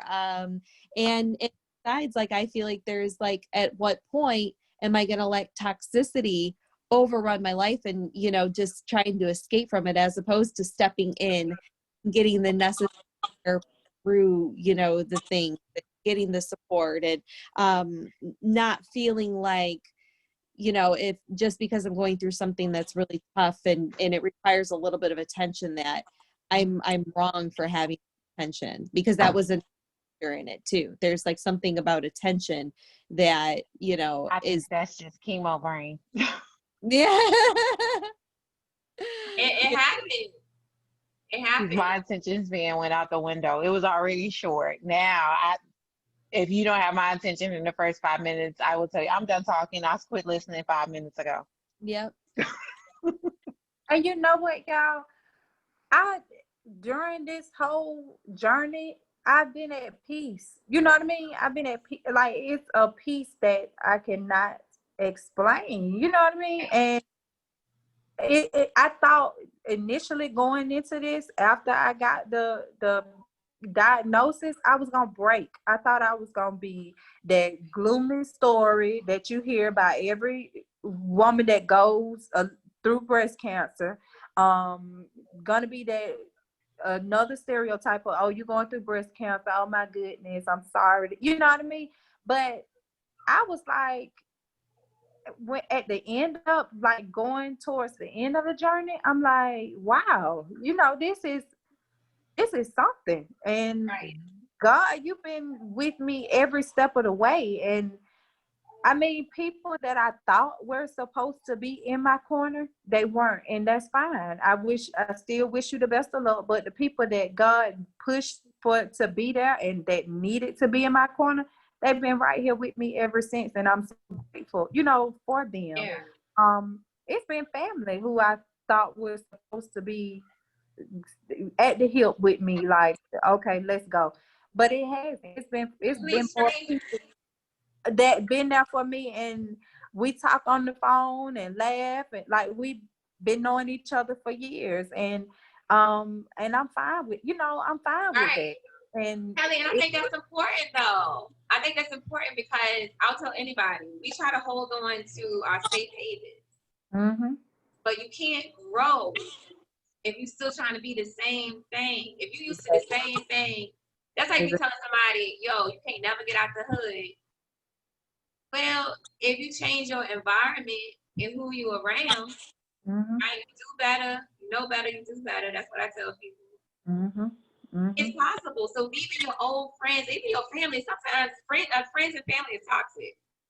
Right. And having a breath of fresh air, this is how you're supposed to be treated. All we want is normal. Our normal has now become like negotiated between lowball and here. Because we want this up here. We just want normal. We want to be loved. We want to be respected. We want to have integrity, dignity.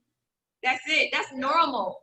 So then when we allow people to bring us here, we're like, man, all I want is somebody open the door for me or say thank you. And I'm like, yo, that's so normal. We want normal. That ain't above expectation. So and when we realized that, we started to say, man, my new friends, I like them. You know what? They run and get the door. Exactly. And it's like people that were there that God just pushed forward, like, this is who you need in the forefront. This is who you need as your shield and your comfort from this point forward. And it's like, wow, you know what I mean? Like, y'all, I cannot get over that. When that cash app number popped up, I was like, I know she must have sent this to the wrong person. You get what I'm saying? She was trying to pay a bill, not my bill. Not my bill. You got your own, you know what I mean? Your own bill. So and it's like, after that, she's like, no, you're not paying me back. No, bye, get out. You know. So and that just, it wasn't the fact of the money, it was the fact of the principle of it. Like, the principle of that, like, you really gonna hold me down? Like, you really got me like that? Listen, my best friend is the stingiest helper I know. She don't even give the panhandlers nothing. She tell the panhandlers, oh, what you sticking your cup out here for? I get up and go to work every day. You need to do the same. Like, when I tell you that helper stingy, she is stingy, okay? But the same, Kelly. I was sitting there and I was like, oh my God, I got to get up and I got to go, I was unemployed. I was at the hospital majority of the time. So I was like, I got to figure out a way to get my rent paid, and I got to do this and I got to do that. And da, da, da, da, da, da. And she said, girl, sit down. I already paid them. You did what? You gave them $20 because you cheap. You don't give nobody nothing. And I was like, did you? And she was like, yeah, I paid it. I said, in full. She's talking about, forget you, helper. We know you cheap. You don't give nobody nothing. And I was like, best friends, really? And she was like, Tina, you do so much for me and my babies. You do so much for everybody. And right now, your plate, she was like, I could never imagine having to deal with your plate. So she was like, that's the only thing I could feel like I could do. She's like, because I ain't taking your kids home with me. Because at that time, she didn't have kids. She was like, I'm not taking your kids home for me. So that's the only thing I feel like I could do as a friend to you to lighten your load. Mhm. But I'm an advocate that God does everything for a reason, because a couple of years ago, her baby was diagnosed with cancer. Oh my goodness. And I went through that journey with her because she wrote it out with me. That's my bestie. I gotta be there for her. And and I just feel like my purpose was God sent me through the worst of the worst, so that when I walk through it with other people, I'm like, girl, you got a cakewalk. This is nothing. Because I mean, her baby, although she had cancer, she was in a stage 1. My mom was diagnosed with breast cancer about 6 years after me. She was just like you. She was in stage 0. She found her lump and told her doctor about it. She did like a few rounds of chemo, but everybody after me has, they haven't had to endure so much, because the minute I was like, okay, you need to do this, you need to do this, you need to do this, so I feel like that was my purpose. God sent me through it and I walked through the worst of it, so that I can be like, girl, okay, we got this, let's go, and I'm the biggest advocate for everybody that I know. So I feel like that was my purpose. Mm-hmm. Oh, y'all want to make me so Ladies, guess emotional what? today. I can't sing wrong. Guess what, ladies? Why? Go ahead, Kelly. Finish us off. It's other people too that you might have just kept a casual conversation with, but it was like the people that I had just a casual conversation with were the people that held me up. You know what I mean? When I needed somebody and needed the people that I thought were gonna be there, but actually these people were there holding me up and texting me and sending me scriptures and sending me gifts and stuff. And it's like the people that I'm supposed to do it ain't even, you know what I mean? Like, where y'all come from? So, and where y'all been? So, for me, that was the thing. Like, these people that were holding me up in the forefront when I was going through this, I'm like forever indebted to them. Like, what you need, you know what I mean? Child, I might not have it right now. We go pick up some scrap metal to get it, but I got you. You know what I mean? Right. So, Crush some cans. yeah, we go get some cans or something, but Right. it's I've just been blown away about that. And like you said, Tina, I wanted to know why, certain family members were catching the Holy Ghost. Like, it must have, I used to be thinking it must have skipped me. Like, That's what I said. I'm like, I'm sitting What right was that here. part in the Bible? I mean, I heard Hit me, the word, but I don't know why now, and crying and falling out loud. Jesus, what you? Okay, And and that's what my mama used to say. She said, when you get your own testimony, you'll know. Yeah. She said, when you get your storm and you get your testimony, you'll know. And when I hollered and snatched that wig off, she said, oh, you finally figured out what I was talking about. I said, yes, ma'am, I did. She said, God is good. But I have a question, or maybe we need to save this for next week. Maybe I should email you. Go ahead, Tina, because I don't know. You may find something new. What? I'm a scatterbrain. Wait, what's the question? Because you ain't gonna remember. You're right. Listen, I was gonna write it down if you said save it, and then I know where the paper is. Right. You're like, I own my truth. Right. After the storm was over, I know, Kelly, you're at the end of your storm, but you're going through it. Mm-hmm. When it's like, I made the personal decision not to take the tamoxifen, right? Mm-hmm. I just chose not to do it.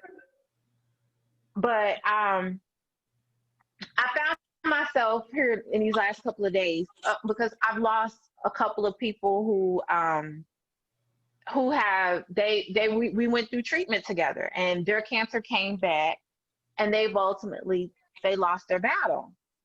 And I found myself reflecting. The one that hurts me the most is my cousin. My cousin has been gone now 2 years. She lost her battle to cancer, to breast cancer. And I've just found myself reflecting, you know, what if mine comes back? Well, mine was already horrible from the beginning. Or, you know, what did I do differently that I can tell other women to do? Because like I told you know, after my diagnosis is when it started really becoming rampant in my family. And so a lot of my family members come to me, and I'm like, when I made the decision to not take tamoxifen and to not do the 5-year treatment, that was just personal because I didn't like how the medicine made me feel. I didn't like the side effects. So my question is when you're at the end of it and you're going through that whole transitional phase of is it just me, or what you knew as normal, kind of like this pandemic, what you knew as normal is no more? And or is it just Tina that feels that way? There is something called the oncotype. Did you ever get an oncotype before? Do you know what that is? No. What is that? Okay, so this was when I was in 2014, this was the thing. And so this is now normal for PR positive early stagers to get this particular score. So basically what it is it's a predictability index between years 1 and year 5 of the efficacy of tamoxifen. So it will tell, like the oncotype will tell the oncologist or like in the patient what the likelihood of reoccurrences within the first 5 years. So usually that will dictate whether or not it's a good idea for the patient to go on tamoxifen. Then now, you know, and so depending on that score, sometimes it's 5 years, sometimes it's 10 years, sometimes it's like, okay, tamoxifen isn't really going to benefit you, you know, or chemo might not benefit you very much either, or whatever. So basically it's like, it gives you the scenarios, you know, based on what your treatment options are. Cause like I was given a choice. So I was given a choice on going for adriamycin toxin or Taxol. So like, I didn't have to do Taxol, but I elected because I was like, you know, I scored 25 on oncotype. So it's like I want to say it's like from like 1 to like 100. And so like, I know a girl that scored an 11 on oncotype, and it's like super low. So like she scored an 11. I know somebody who scored 41. I've scored a 25. So that's what they're going to want to use is if they have a breast cancer that is estrogen dominant in particular, because I don't know if progesterone plays a part or not, but they will be able to assess that score with their oncologist. And then when it comes to years 5 to 10, there's, you know, the BCI test, which is what I got, which told me that, yes, I have a benefit. Like tamoxifen is actually going to help me in my situation. And I need to take it for another 5 years. But like my friend Linda, she was on a Arimidex, which is an all one. And with the Arimidex, she does not have a very high likelihood of benefit from taking it for another 5 years, even though she's high risk. So basically, like, it's not going to be effective for her for these next 5 years. So there's no use taking it. So that's what'll happen likely when, you know, happens to your family members. There's always like pathology tools in order to give them a better idea of what their treatment protocol is going to look like. So follow-up question to that. Oh, go ahead, Kelly. I was just gonna say, I feel like for me, when I got the pathology report back from my breast surgeon, he said that a little bit of it had became invasive. So I felt like I had already beat the odds. So Tina, I feel like depending on, I just feel like people who have beat the odds. You get what I'm saying? Like he told me you were 1 centimeter for not having for missing chemotherapy. And I just felt like, wow, I beat the odds of it. And I don't want it, you know what I mean? I pray to God every day that I pray nothing comes back, nothing is metastasized from this. But if it does, that's just my test with him again. You know what I mean? Again. Because I came across somebody on Instagram that has beaten it 5 times, and I'm like, wow, you know what I mean? Like, wow, I don't want to, I don't want that to be my I story. want that challenge, but that's amazing. Right, but I I look at you different now because you've been through that 5 times. But I just feel like depending on beating the odds, you know what I mean? Like for me, living with it for almost a year and not knowing, and it hadn't spread it, but then the last weeks or so before having the surgery, it became somewhat invasive. So I don't know. I'm still doing research. I feel like a lot of that intensified from getting back on birth control after having a baby. That estrogen feeding it and it growing in that amount of time. So I'm still in limbo, Tina, because I meet with the oncologist next week. So I don't know. I don't know. And if you have any Right. questions, like if I'm definitely here to help you make sense of anything that they tell you. Like I know I'm not a medical professional, but sometimes it helps to bounce things Right. off. Or, Yes, you are. You're an expert. Like Like anybody who's lived through it and been Chelsea through it is an is on expert. it. Right. She's Right. on it. I like basically like with this whole BCI test and stuff, my friend Linda, like she will go ahead and read some of the clinical studies and stuff, right? So like she will read, and she was the one who found out about this test. It wasn't even our oncologist. We share the same oncologist. So it's so weird. Like we have like the same oncologist, we drive the same car, same color, same year, same kind of like general background as far as like what we went through in our lives. Like we have so many similarities. So like we talk pretty extensively about these things. And like she basically helped us with this BCI test, and it's just like holy crap, like there's always something for us to learn. Like our oncologists, like some of them are more passionate than others, some of them are better than others, but when you are in that room and you are getting that information, like I was expecting to not get chemo. When I was looking at my data, I was like, okay, I think it's only going to help like 2%. No, it was like in total, like 30%, like with everything I was doing was going to lower my rate of recurrence by like 30%. So basically like as soon as he's like, I think it would be good for you to get chemo. And the reason why he proposed chemo for me particularly was because not only did I have this like 25 oncotype score, which was it was like dead center. Like we did not know which way it was going to go, but it did go to a lymph node. So since it metastasized to a lymph node in my case, that's flushing throughout your whole body. So, like what you're going to want to do, and I think this will help you also assessing, your situation, is definitely finding other individuals who are advocates who are specifically towards, so DCIS, like I can tell you, So I can tell you that for DCIS cases, there is somebody who's investigating why a DCIS diagnosis turns into metastatic breast cancer, because it can happen, So there's that kind of research going on. So, I always recommend like getting grouped up with people who have similar diagnoses and treatment protocols as you, and especially being Black women, like the disparities that are with it. Like look at like so much of what I hear, especially like coming on here, is like pain is not taken seriously.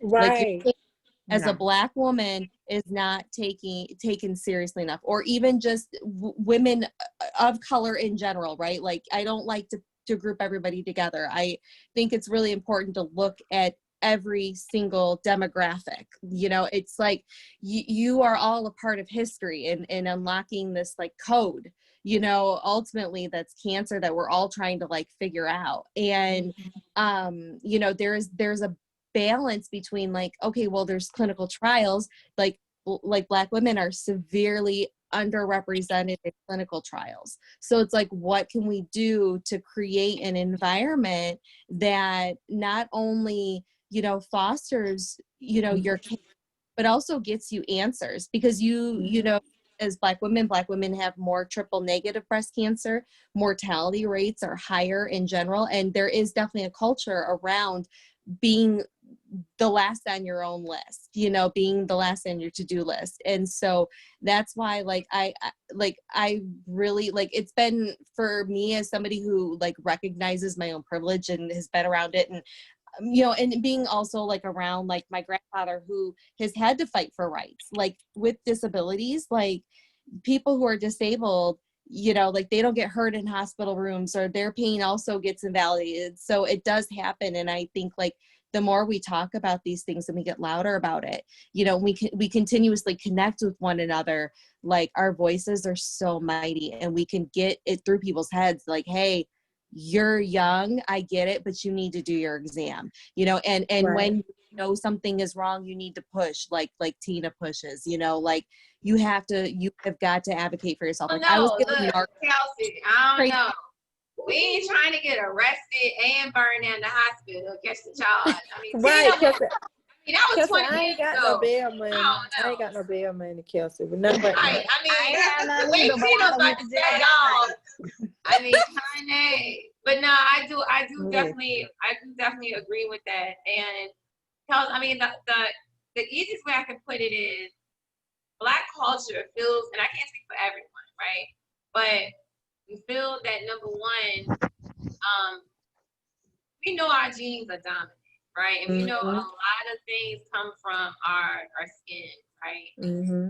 And the thing that I think the culture gets confused with is health and communicating what that looks like, and that part. The other part is, I know for myself, when I'm around my culture, you know, and I'm mixed with a couple of things, but well, mixed with a whole lot of stuff. You start to hear people have the similar stories, and you know, you feel like people are already shooting your brother, your father, you know, your uncles, your cousins, and people stealing your organs, right? You hear all those stories. The Black culture is afraid, right? We're afraid to even be tested, because you feel like they're gonna inject something in us, and then we're gonna be, you know, a mutant with 20 heads. But I think it's a thing with educating people, that we have to do certain things. Now, I'm not saying everybody needs to be a clinical study, you know, person, but we have to, you know, demand equal opportunity at the doctor's office. I'm sorry about that. But yes, I agree with that. But guys, listen, you know what time it is. But before we go, I do want to say this. Kelly, I want to link up with you. I'm going to send you my information. And Please do. Yeah, I want you to put your t-shirts in our Rebel boxes. Most Oh, definitely. awesome. I collect t-shirts, so I am so here for it. Oh, thank y'all. Thank y'all. Starting off, I want 10 shirts. So that would go to everybody who was on this call, right? And then I want to send it out to survivors. So inbox me your information so I can send you the money, so you go ahead and get them shirts together, girl. And I can go ahead and get them out. Y'all so awesome, man. Y'all so awesome. Yeah, no. That's what we're about. And we'll supporting each other. Right. Yes. We'll talk separately about how we can make your brand a part of our boxes. That because, you know, definitely I love I Rock My Scars. We make t-shirts, but I want this to be about you guys, because I don't work so right. I gotta give you some bands too, girl. Yes, you got to send that stuff. Send everything to me, y'all. Like I got you. We're gonna make you a box, but so that's something too that we're doing is branding boxes, right? So the person loves exercising, you want to get all the rebels together to make an exercise box. You know, if a person with an art box, whatever that looks like, to help people learn how to cope, right? So that's what we're getting back to. But y'all know, it feels like we just got on here, but we done been on here for a minute. You know, I love each and every one of y'all, but we got to go.